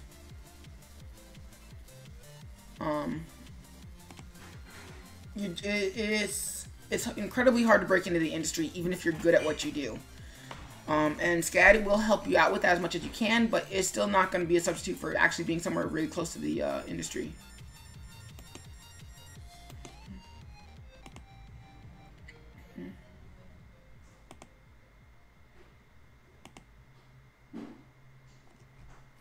So I hope that answered most of the question somewhat. I probably didn't answer it properly, but I'd like to pretend I did.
Alright, time to get back to work.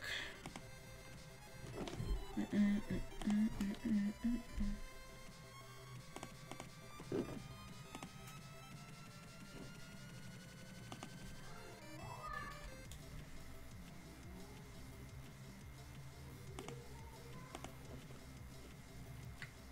don't know why I'm so distracted today. Mostly because this frame is really tough. Alright.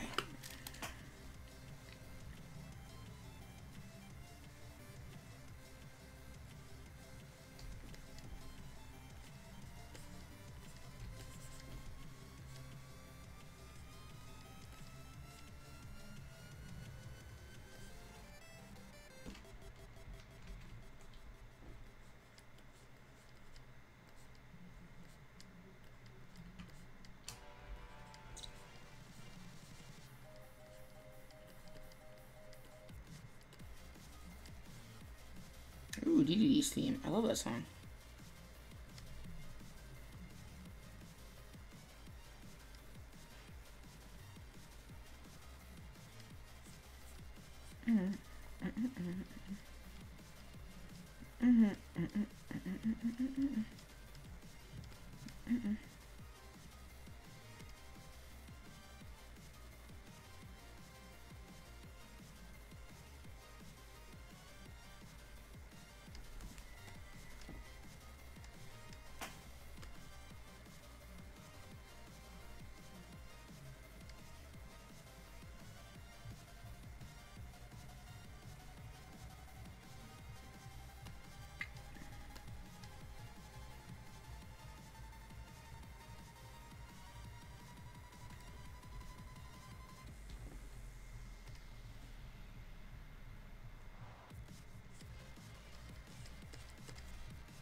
Apparently my niece has made a major breakthrough in something.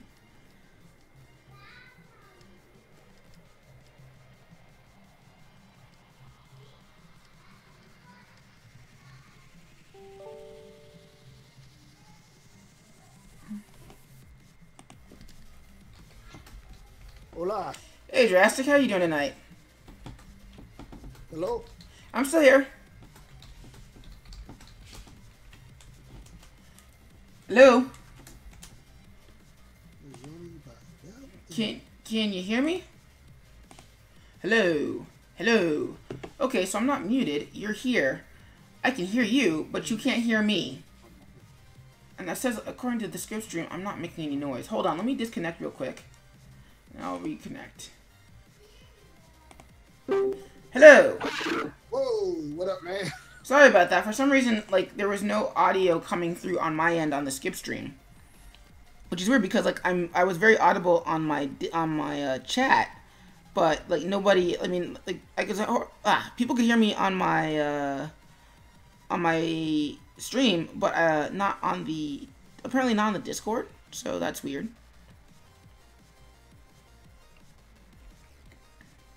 So, yeah, how you doing tonight? Good. Streaming me some Lego Worlds. That's good. Apparently somebody's trying to message me or something. Building. Oof. Yeah, for some reason this panel that I'm working on, or this particular strip, like my brain's just not functioning right now. Go kick your brain's ass and get it back to work. Oh no, I'm working. It's just that Mooma the Troller asked me a question and I could not process it. Like I had the answer in my head, but I couldn't process how to actually respond. You tired? Probably not. It's just this is just a really difficult panel. Or rather different animation. Like if you pop by for a second, you'll see what I mean. The beauty of the interwebs, I can have multiple Twitch things open at once. Yeah, I wish it was like that's probably the one thing that Picardo has over Twitch is the ability to stream multiple multiple streams from without having to do any extra finagling. So like if this was if this was Picardo, then and I think also you and I had paid money for it, then what we could do is just stream directly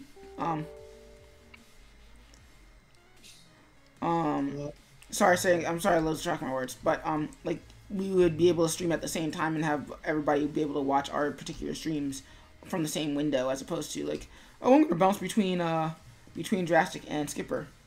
Instead of having to like put 3 windows in corners and you don't really get the chat and the stream. Yeah. Just not fun.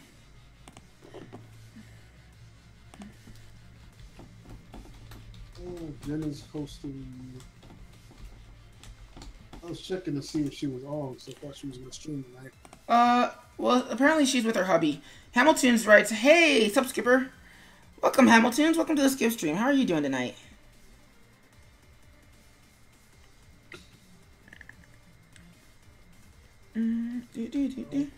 But yeah, Jiggy's, like, I think it's just the AC system, like, the entire situation just kind of screwed up her ability to stream right now. Yeah, because it's super hot up in there. And Hamilton's race just got home from sushi and Mai Tais. Oh, that sounds amazing. Sushi and Mai Tais? Mai Tais? M-A-I-T-A. Yeah. So currently working on next week's comic strip, and I'm currently roughing out this sequence where the Crimson Fly leaps off of a balance beam to the ground in sort of slow motion. Crap. And then find shelter inside a doorway, where there's a collapsing storage closet. So it's lots of fun, because I've never done this before. Well, I've animated before. I've just never done anything like what I'm doing right now before. So this is a new experience for everybody involved. It's all for new things. Yeah. Well, I mean, it's always been my greatest fear. Like, I would start working and then I would start reusing poses. Reusing, huh? So reusing poses? Yeah.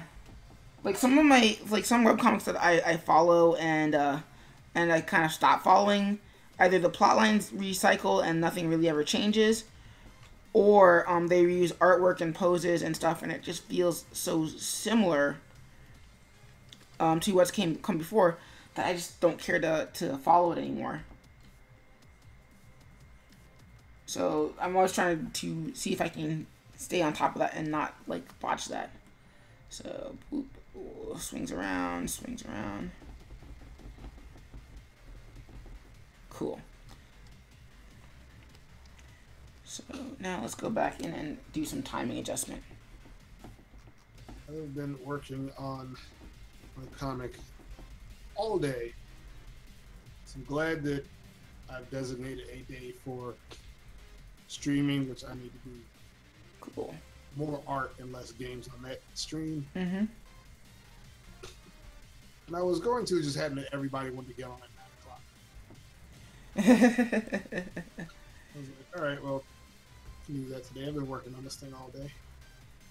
I feel that. Hold up a sec. 1, 2, 3, 4, 5, 6, 7, 8, 9, 10, 11, 12, 13, 14, 15, 16, 17, 18, 19, 20. Oh, wait, why am I counting? That's just going to be an interactivity point.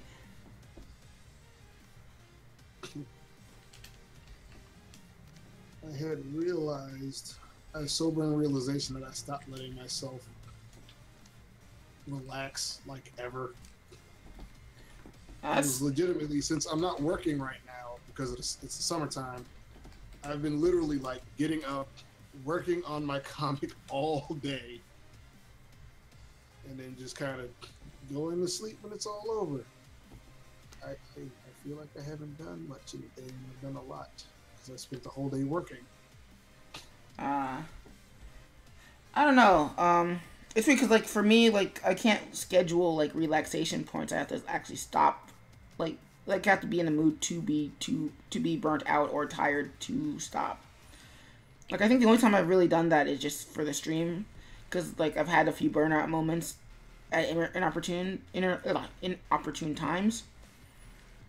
But more often than not, I'm like, I'm going to keep working until I feel the need for a break, as opposed to I need to schedule a break because I'm going to burn out. Mostly because there's... I've never really scheduled a break. This is like the closest thing I've come to scheduling a break. Like, I'm just going to... If I stream on Fridays, it's going to be just fun stuff. If and when I do that. Which I can't stream gaming every Friday. I don't want to commit to doing that every Friday. I want to commit to doing my art stream every Thursday. And if I've got anything left, I can have a nice Lego Worlds and chill.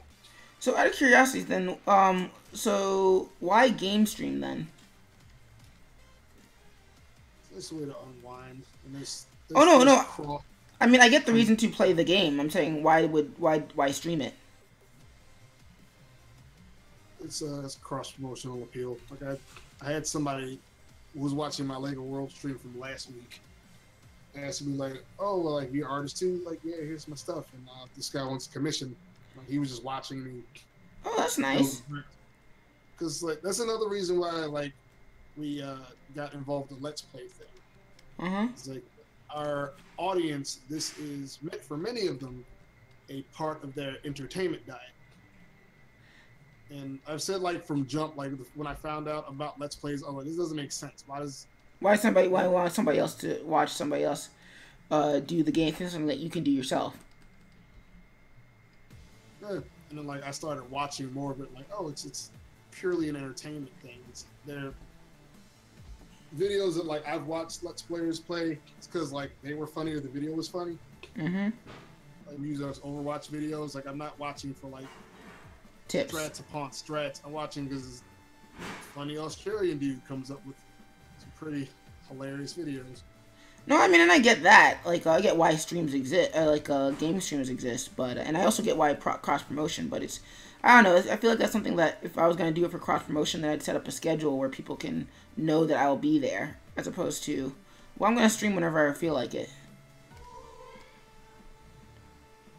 Well, the YouTube channel has been growing more since I've been more steadily putting out content. That's good. Streaming is going to be a sometimes thing. Well, streaming gaming. At which point there's more of a demand for it. Like I've got a couple more subscribers over the last couple of weeks, so like my position's not set in stone as to whether or not that's something you want to do. You're just not committing to streaming because I want to commit to my art stream and I want to like be more consistent with that. This is also something I'm coming to enjoy. That's good. Particularly Lego Worlds and Chill because I wasn't having as much fun streaming Overwatch. Well, yeah, because Overwatch is kind of stressful. Well, it's really not. Like it's a pretty silly fun game, but like the fact that it's way more intensive on my computer than Lego Worlds is. So I was getting slowed down. My aim was suffering because of it. I'm like, "Ooh, pick up a kill," and my computer's like, "Okay, I guess I'm the one that's dying." It's like I'm not really playing the game. That's fair. Yeah, that used to be my gaming experience before I got the casual laptops caught up to my taste. So let's see. Boop, ba-doop.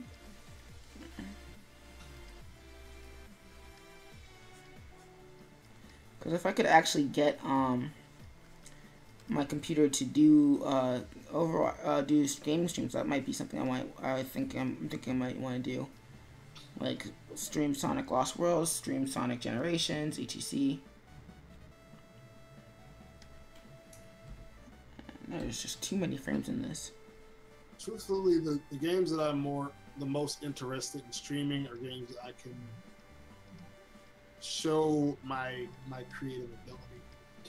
So like the Overwatch is like great silly fun,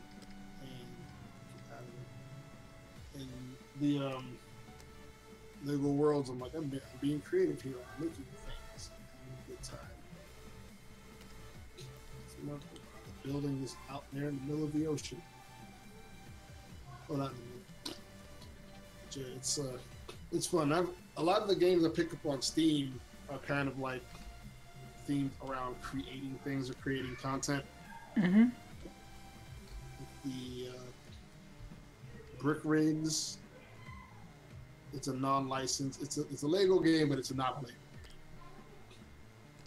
Like Lego doesn't make it, but it's interlocking bricks, but it's totally just kind of borrowing from Lego. You can build vehicles with moving parts in that. Something I'm pretty interested in doing. As soon as I picked up a Siege, I think it was one of our more popular YouTube videos. You just create siege machines and watch them fail hilariously as you figure out how these things work. Oh yeah, I think he showed me that one.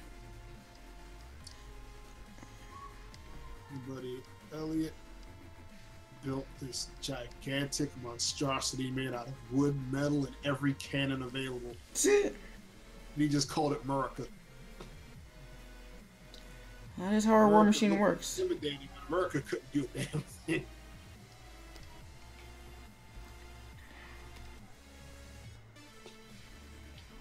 It was like a deli-sized monstrosity with one tire, one gizmo duck tire in the middle of the base. Like, that's not gonna work. You don't know that. Sure enough.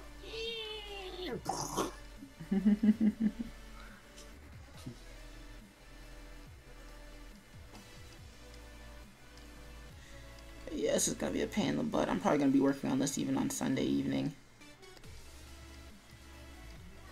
That's gonna be fun. Yay! What's interesting is that I was watching this guy Ross Draws, Ross Tran, where like when he does his speed paint videos, it's less about the speed paint and more about the entertainment value of it. And that got me sort of thinking about how I want to change up my commentary videos so that way they don't feel quite as much like, oh, it's the other videos just with a voice on top of them. But I don't really know how I want to do that though. That's something a lot of people I know that do YouTube and stream as well. A difficulty that a lot of people I know have. That just extemporaneous, at ease, conversational type stuff. So you don't seem like this stilted, like, hi, I'm here, I'm doing things, please watch. Well, I mean, that's part of the reason why I invite you guys to co-stream with me, because, like, it's a lot easier than, okay, I'm going to answer stilted questions every so once in a while. Yep.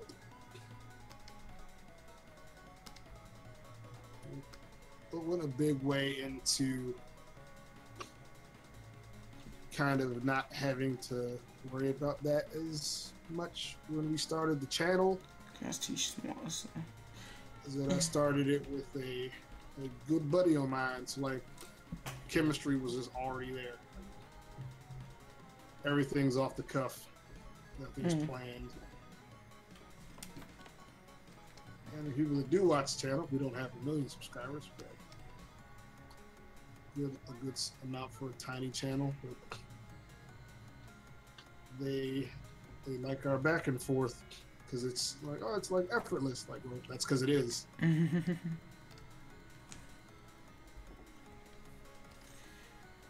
do things with your friends, it's easy to come across less stiff because you're going to feel less stiff. You're not going to be all self-conscious and, oh no. Yeah, funny how that works. I don't know that I'm not cool. That's very weird. I'm listening to a remix of Kingdom Hearts. I'm like, this seems very familiar, but I'm pretty sure I don't know what this is from. So turns out it's from Kingdom Hearts. I'm like, oh, I never made it past Destiny Islands in Kingdom Hearts because I got irritated with it. And so I was like, oh, well, props to you, Square Enix, for making a soundtrack that sounds very familiar, even though I've never played the game. I have Kingdom Hearts 1 and 2. Like, I finished the first one, The Little Mermaid part almost broke me. Swimming mechanics are so... Ugh. And I was like, thank God I finished the Little Mermaid part. And the second one, the Little Mermaid part... Guess who's back? And I was just like, I'm done. I'm done with Kingdom Hearts. I'm done. And I have not played it since. That's fair. Like, nope, not me. I'm not the one. No more. You're not gonna make me a Little Mermaid boy swimming around this stupid milk. Not again. Never again. I got not gonna lie. When I get PS4, Kingdom Hearts 3 is going to explicitly not be on the list.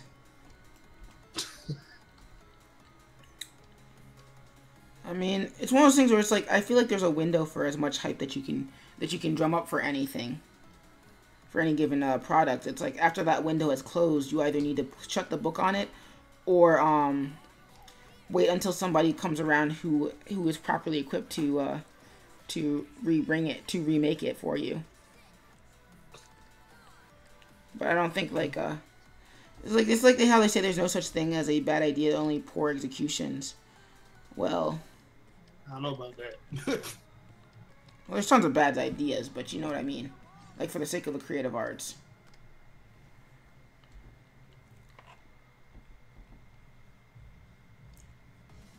Making the staircase, paint the staircase brown. Drawing a character who's very easily like rendered as a flat character is really, and then trying to make him 3D is really hard. Because I was like, it's like my style is like very. Anything worth doing? Well, yeah. But it's like my style is very, very clearly flat. But I think also part of the appeal is just as I draw, it feels three-dimensional.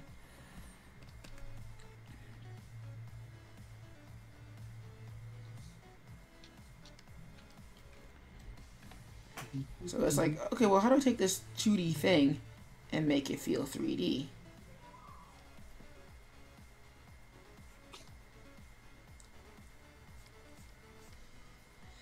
The answer is very carefully. Well, that's what people have told you they love about your stuff. Keep her going. Pretty much. Also, apparently the streams are very educational for those who are not animators.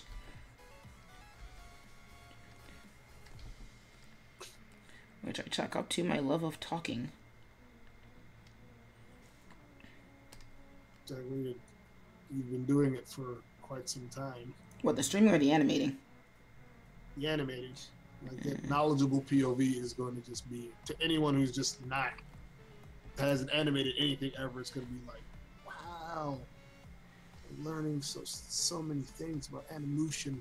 Well, I think also part of it is just like you kind of have to build up an aptitude for what to tell people in a given conversation too, because like there's a lot of people where they're really good at a given field, but explaining it is absolutely beyond them, and not because like they don't know their field well enough, but because they don't know how to apply that mindset to people who might not know what they're talking about. I find more often than not people think they have an aptitude for that. But... Well, you know what they say. It's like if you those who can't do teach, and it's like no, that's not true. If anything, you have to be insanely good at what you do to be able to teach. You have to like have an intimate knowledge of what you do to be able to teach it, as opposed to just do the thing that I do. Not everybody can explain what it is they. I mean, everyone thinks they can. Not many people can actually articulate.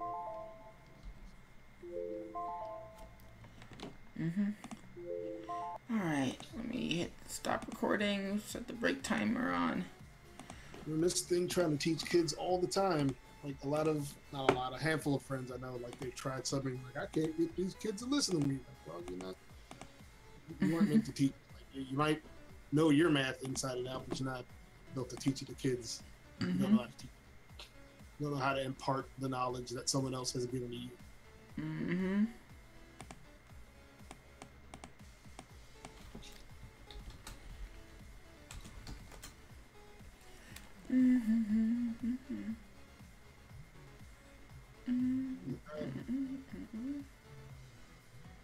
my aptitude for teaching things has been tested in, as yours has been, like in the actual classroom setting.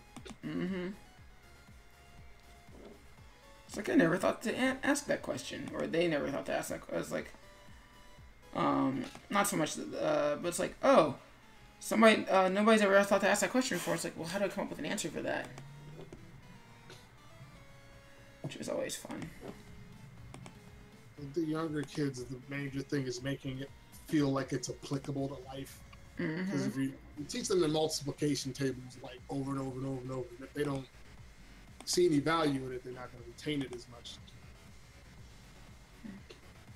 I literally got a boy to get like into his studies of math, and I told him, like, when you get older, you're not going to be able to handle your money. You know what people are going to do? They're going to take your money because you're not going to know how much is coming in and going. It's like, if you don't know math, you're not going to be able to handle your own finances when you get older. Like, never thought about it like that. Think I'd be broke? Like, oh yeah, you have people with hands all in your pockets. So he wasn't going to NFL. Like, if you don't know math and you go play a professional sport, people are going to take your money. It's just going to happen. Yep.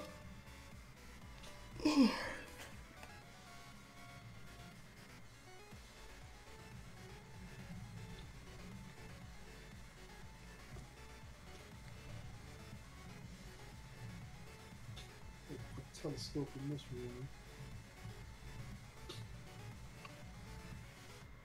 Yes, indeed. I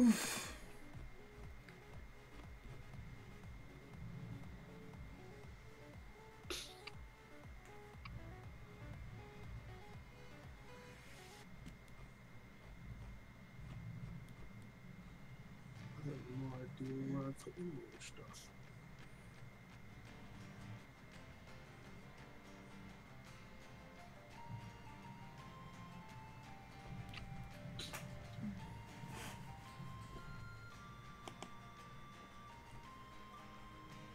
What's going on?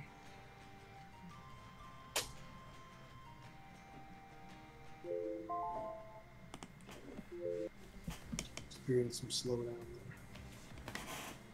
Whew.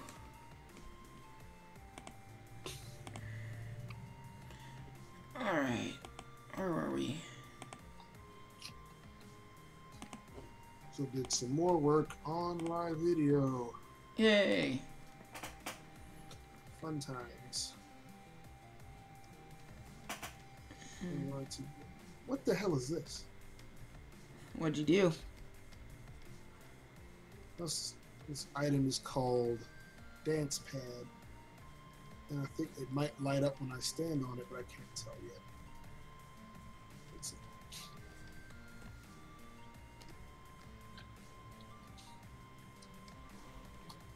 It's gonna make a very interesting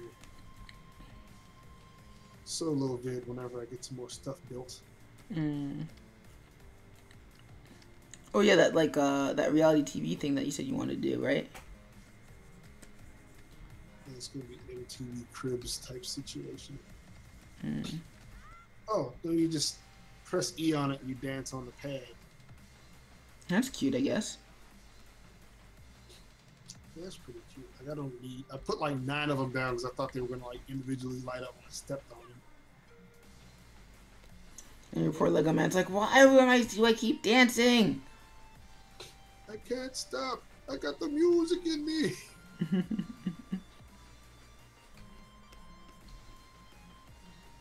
Well, how I've been playing this game as long as I have. I keep discovering things I did not know on the game.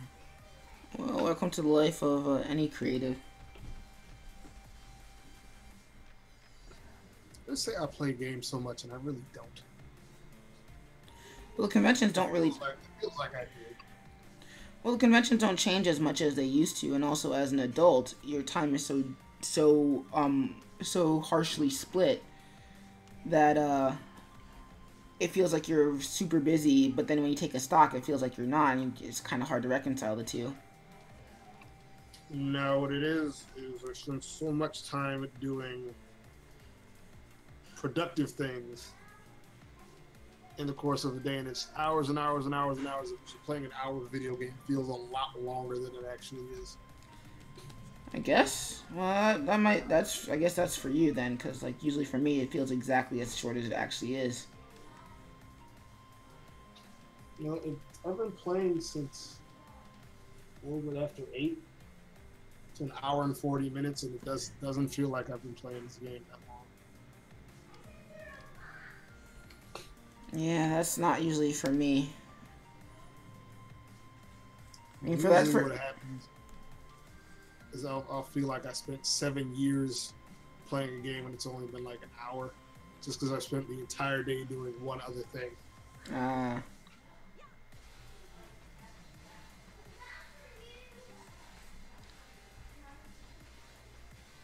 Like normally by this point I would feel just kind of bogged down, like I need to go back to working on my comic. I know you've been doing that for hours on hours. At a pace that honestly feels unhealthy at times. well, that's why I also have a ton of back projects too. Like for the like when I was making the comic, I'd also be in the process of making the banner and then other ads and all that jazz. And actually, the thing I was working on today was the Patreon promo. Well, at the same time tomorrow, because I don't have enough money for a table at Be More, I'm probably gonna be working on a sculpt for a friend. All right. And I've got a ton of I have too many projects. This is also part of the problem right now. I guess also for me, that's also been like the easiest thing is the fact that pretty much all my projects are still most of my projects. I think there's 2 projects that are not traceable to the Crimson Fly or SkipperWing, or rather, not traceable to the Crimson Fly. Like you mean traceable? You can. No, you can't borrow him, but you can pet him. That's what I was saying. Okay. But like you don't slam open the door like that. But like I have the Patreon comic, that's a thing that needs to be finished. Then there's the comics that need to be compiled together, and that's a thing that needs to be done. And so on and so forth. But like the Sonic project that I keep putting off, doing the thumbnails for.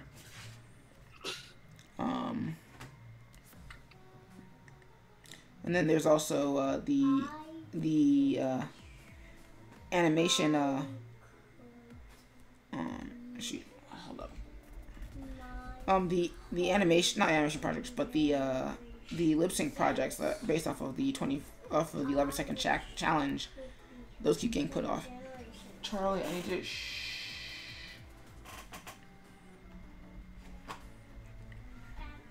Let's see. That needs more frames. Apparently my cat was not amused with my niece.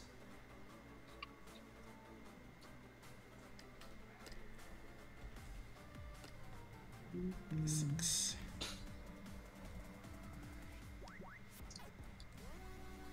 As of right now, I'm still working on the first issue of both comics, the KTFO and Kid Punch. Cyborg book, which that's probably going to be the first thing that comes out. I've got enough art for that, and I'm putting the book together and making it nice and pretty, typesetting everything. Cool. Got a release date? Getting my graphic design on. Not quite. I didn't want to throw out a release date because like I thought I was closer to being done than I am. Oh no, not like a public release date. Like I almost never if I have a public release date, that's because I'm like 90% done, and I'm like, you guys can know about it now. That's why the Patreon doesn't have an official release date, despite like being most of the way there. I could launch it if I wanted to, but it's not ready. In fact, once I do get ready to launch it, it's probably going to be like, hey, so here's a series of SkipperWing speed paint videos, and at the end of those, then I'm going to launch the Patreon.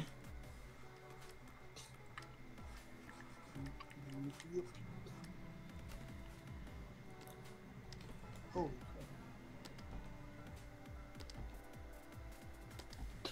Yeah, I was to try to put a timestamp on this cyborg book. I would say it can be done and out by August. That's good.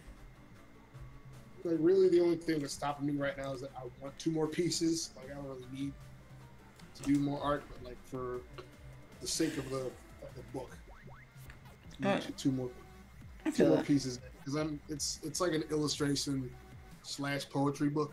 Mm-hmm. Yeah, because like when I launched Crimson Fly, I had the full first issue done.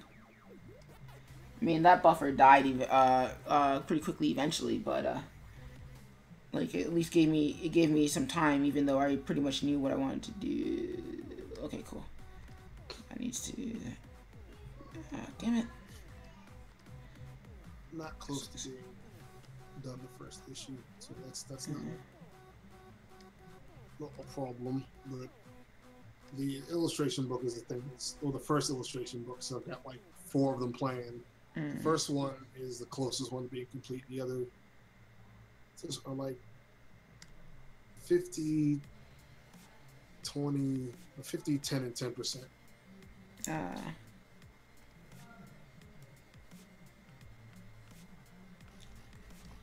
6. Delete that. Delete that. That's 6.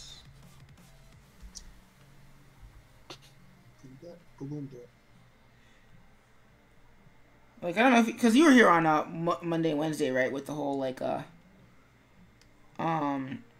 I was like doing the one of the Crimson Fly swinging around the columns. Yeah.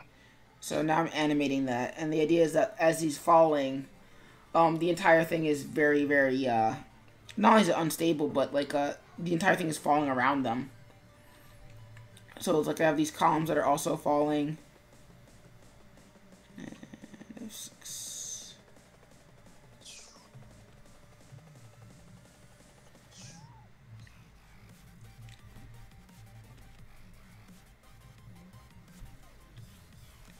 Oh, there's actually an activity point.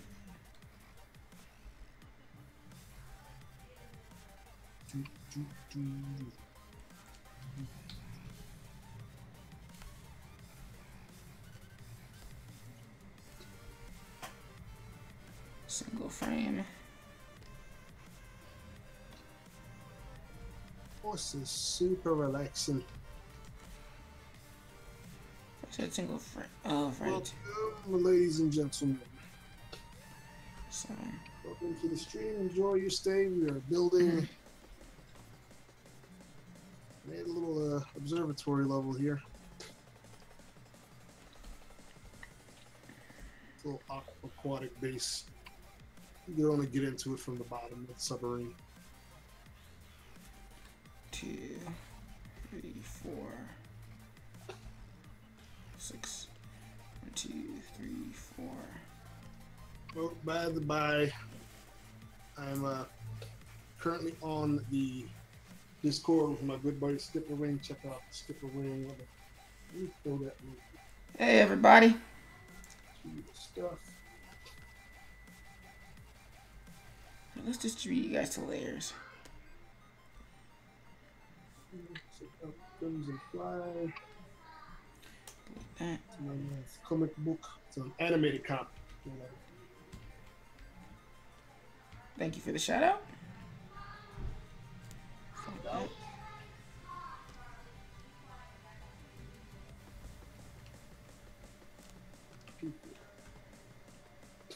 So what should I link? Which of your things should I link primarily?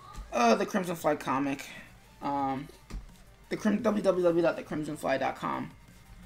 Alternately, since we're on Twitch, you can rep that too. Twitch.tv/SkipperWing.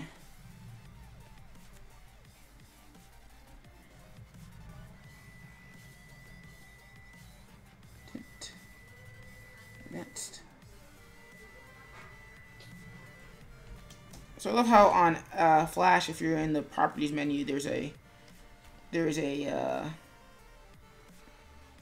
property for negative alpha, and I'm like, how do you do negative transparency? That's not how that works.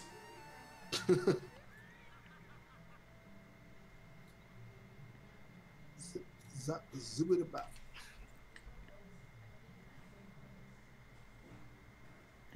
Let's make that. Let's delete that 7.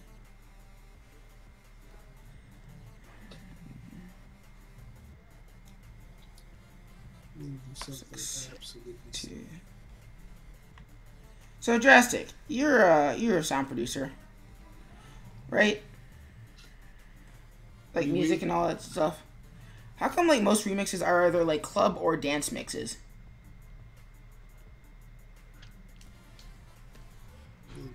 $signs, really.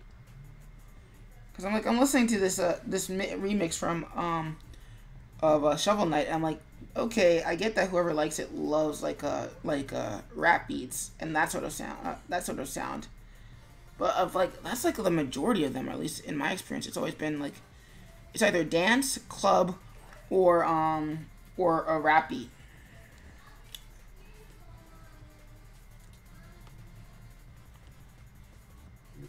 They're going for the thing with the widest appeal in their experience. I mean, so like how whenever you look for an AMV,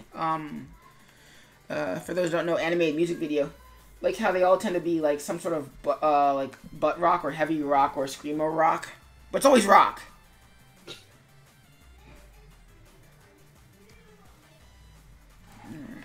Only AMVs I can remember because I don't really watch too many of them. Like put the animated scenes from some from the Mega Man cartoon, the episode with Mega Man X, and wait, damn it, which direction was I going? And some with the scenes from Mega Man X4, and the whole thing was said to X gonna give it to you. To be fair, if you were gonna do one of those, wouldn't that would be the thing to do it to though? So AMVs that's something that like I could legit do and it wouldn't be too difficult. Like I don't know if I have a legitimate interest in doing anime music videos.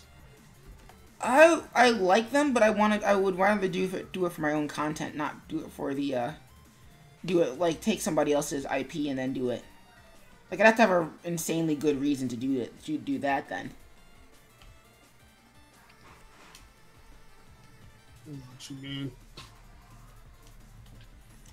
Like also the other thing I keep putting off is that Mob Psycho AMV I want to do for the Crimson Flies 100th.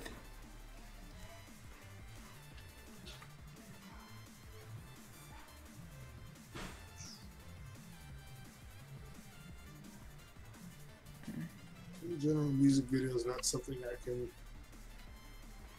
do too much of because I don't have much animation experience. I feel that. So like, there's probably not going to be, unless direction, there's probably not going to be a KTFO music video. Or you could commission one. Yeah. Truthfully, I probably want it to be Kid Punch because that needs more love right now. So if we focus so much on KTFO, we need to focus back on Kid Punch. I've been doing a lot of writing for Kid Punch, but I've done a whole lot of handling. Well, that's why my other idea for a comic. So that's why my other idea for a comic is just right now just an idea in my head because I don't have the time.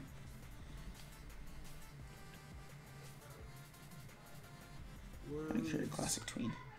Cool. Alright, so this is going to look really weird and wonky, but we're going to test it out. Anyway, well, first I'm going to save. Whew. And that might actually be the end of the stream after this, because I'm pretty sure I got everything I wanted. Copy. Physics is taking a hard knee in this game. Good lord, this should not be able to stand in the air like this.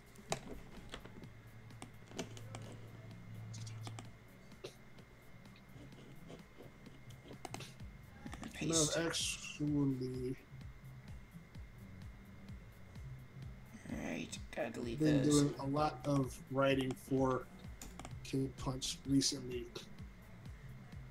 It's like, you know, inspiration strikes you in weird places. like after watching One Punch Man, like I just got back to so much writing of KTFO because like that's totally it's thematically similar. Yeah. It's super heroic fuckery, more or less. Because like initially I tried to tell like a serious superhero story, and I was like, this isn't even something I would enjoy reading. Like, what would I enjoy reading? And then like, is there a market for what I would enjoy? Because I don't want it to just be like the things I'm into, the comic. But I mean, that's kind of everything, though. It's kind of everything. I mean, it's like I don't know. It's like if you want to do it, you just do it. It doesn't matter what people want. The market will come in from somewhere. Well, I'm way less into the idea of artistic masturbation than most people. Like, I don't want to just make something that this guy would enjoy. Mm. That's why a lot of what I've been writing in KTFO and for Kid Punch is, like I said before, has been very focused on inviting more young ladies to the comic party. Because there's this misconception of like, oh, it's not for girls, it's for guys. Like, so many girls that read comics. Like, how do I tell my students, like, oh, this is just for boys? And I always make valid points about the way the women dress or the way they're portrayed. And like, you guys are in 4th grade. How are you so keen on this level of fuckery? Kids will surprise you. They definitely surprise me every time I'm in the classroom. So instead of writing something that will like just be for me and me humor, like what would they enjoy? How could I affect some type of change in the world that I inhabit with? Well, I mean, appeal doesn't. Well, I'll say appeal doesn't have to be a one-way street, though. Like the whole idea of, well, you can write things that you like, but write things that affect change, but that doesn't mean that you can't like them too. Like, I wouldn't be doing it if I didn't like it on some level, but like it's just not for me. Yeah. Like, I'm writing a comic for me. It's not just like, if it was for me, it would be like freaking giant robots. It would be a giant robot wrestling anime is what it would be if it was just for this guy. Like, I'm sure that there would be a market for it, but it's not where my interests lie anymore. Like, for me to be legitimate, I'm not gonna pander to myself. Like, I'm not even about pandering to other people. Like, I'm definitely not gonna pander to myself. That you run the danger of finding yourself in a kind of a creative circle jerk. Yeah. Kind of, me and people that are into subject matter B think everything I'm doing is brilliant. I sacrifice the crossover appeal, or I may limit my audience because I want my audience to be clones of me. So everybody should appreciate my amazing professional wrestling robots that steal each other's abilities and do it for their human daddy figures, a la Mega Man. I was gonna say, which isn't a bad thing in and of itself. I mean, yeah, a story like that would not be just inherently evil bad. I'm just not interested in just making stuff for me and people that think like me and kind of isolate myself in that bubble.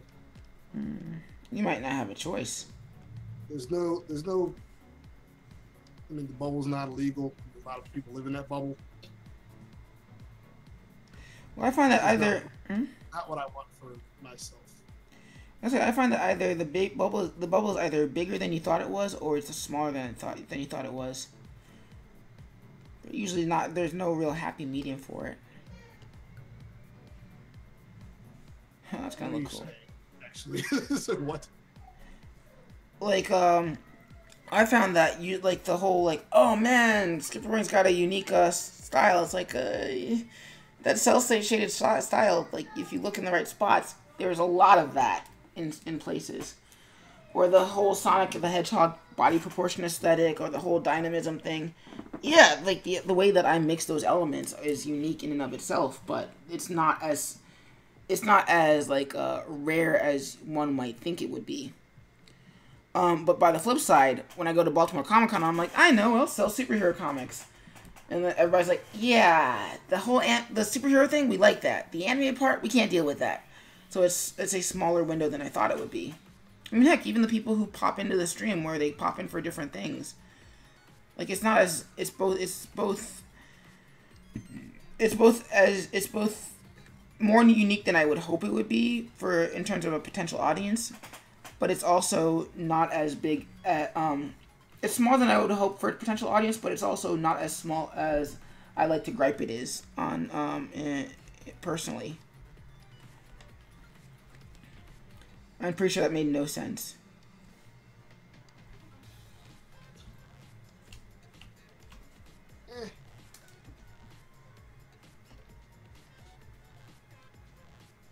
Just doing whatever my comics appeal is, or whatever I'm doing, whatever quality that there may be. I am resign myself to like letting someone else let my audience tell me that. Is my stuff that unique or amazing? Like, you can be the judge, because you're the one that's going to be buying or not buying it.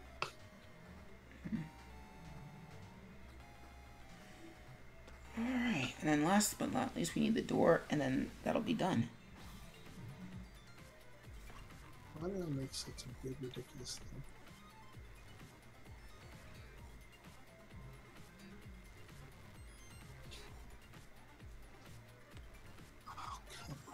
What happened this time? Let's distribute you guys to layers. Oh crap. More people are showing up and it's 10 o'clock and I'm like, I kind of want to stop soon.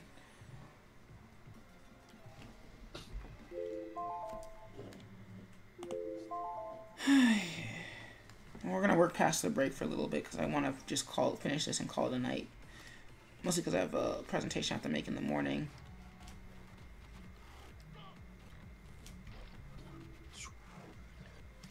So the backstage gym to go to tomorrow. That's gonna be fun.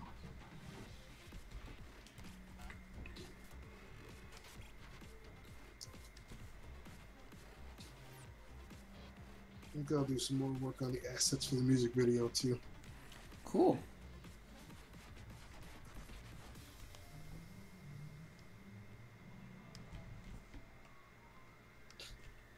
This is a major reason I've just let myself do this Lego Worlds and Chill thing. Like I've been working on too many things. Too damn many things at once. Gotta learn to let myself not become complacent, but like taking a break is not becoming complacent. Well, it's mandatory. It's something that we don't do enough of in our society. And that was my big problem, is that I was not allowing myself to just chill for like even the smallest amount of time. Like working on my first endeavor at a comic book for as long as I had the day was not terribly healthy. I mean, like, did I eat? I can't remember. That's not good.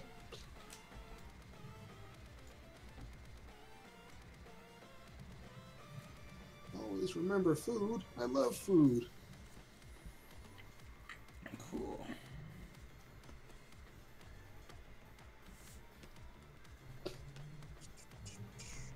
Replace that. I'm also going to have some more people look over script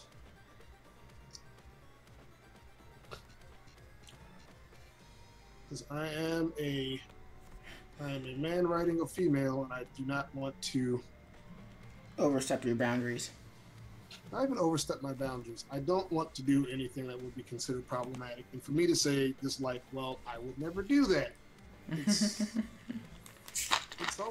almost self-congratulatory. Like I'm a light human being. Yes, I am. That does not mean I cannot make mistakes. But on that note, let me talk to my stream for a sec. So guys, it's 10 o'clock. I've kind of hit my my stopping point for the evening. Got all my rough animation done. I thought I would get more. I mean, I both didn't thought I'd be like stumbling about where I'd get my animation done and how far I would get. But it turns out, I don't know, everything sort of worked out. So I'm gonna hop off stream so I can do the boring parts, aka the programming, as well as this other thing that I'm working on for tomorrow. So yeah, that's gonna be, I'm gonna call it a night. And then yeah, that's gonna be it. So the next stream should be tomorrow. I don't really know when I'm gonna be getting home from this mini convention that I'm doing called Be More Into Comics. I think it ends at 6. If that's true, then I'm probably gonna be late coming home. So let's set the stream for around 8, maybe 9. Or worst case scenario, then I'll see you guys on Sunday. And I'll do that. So who's still here? So Best, Drastic, Firefang, Huron, thanks for popping by the skip stream, and I will catch you guys in the next one. Good night.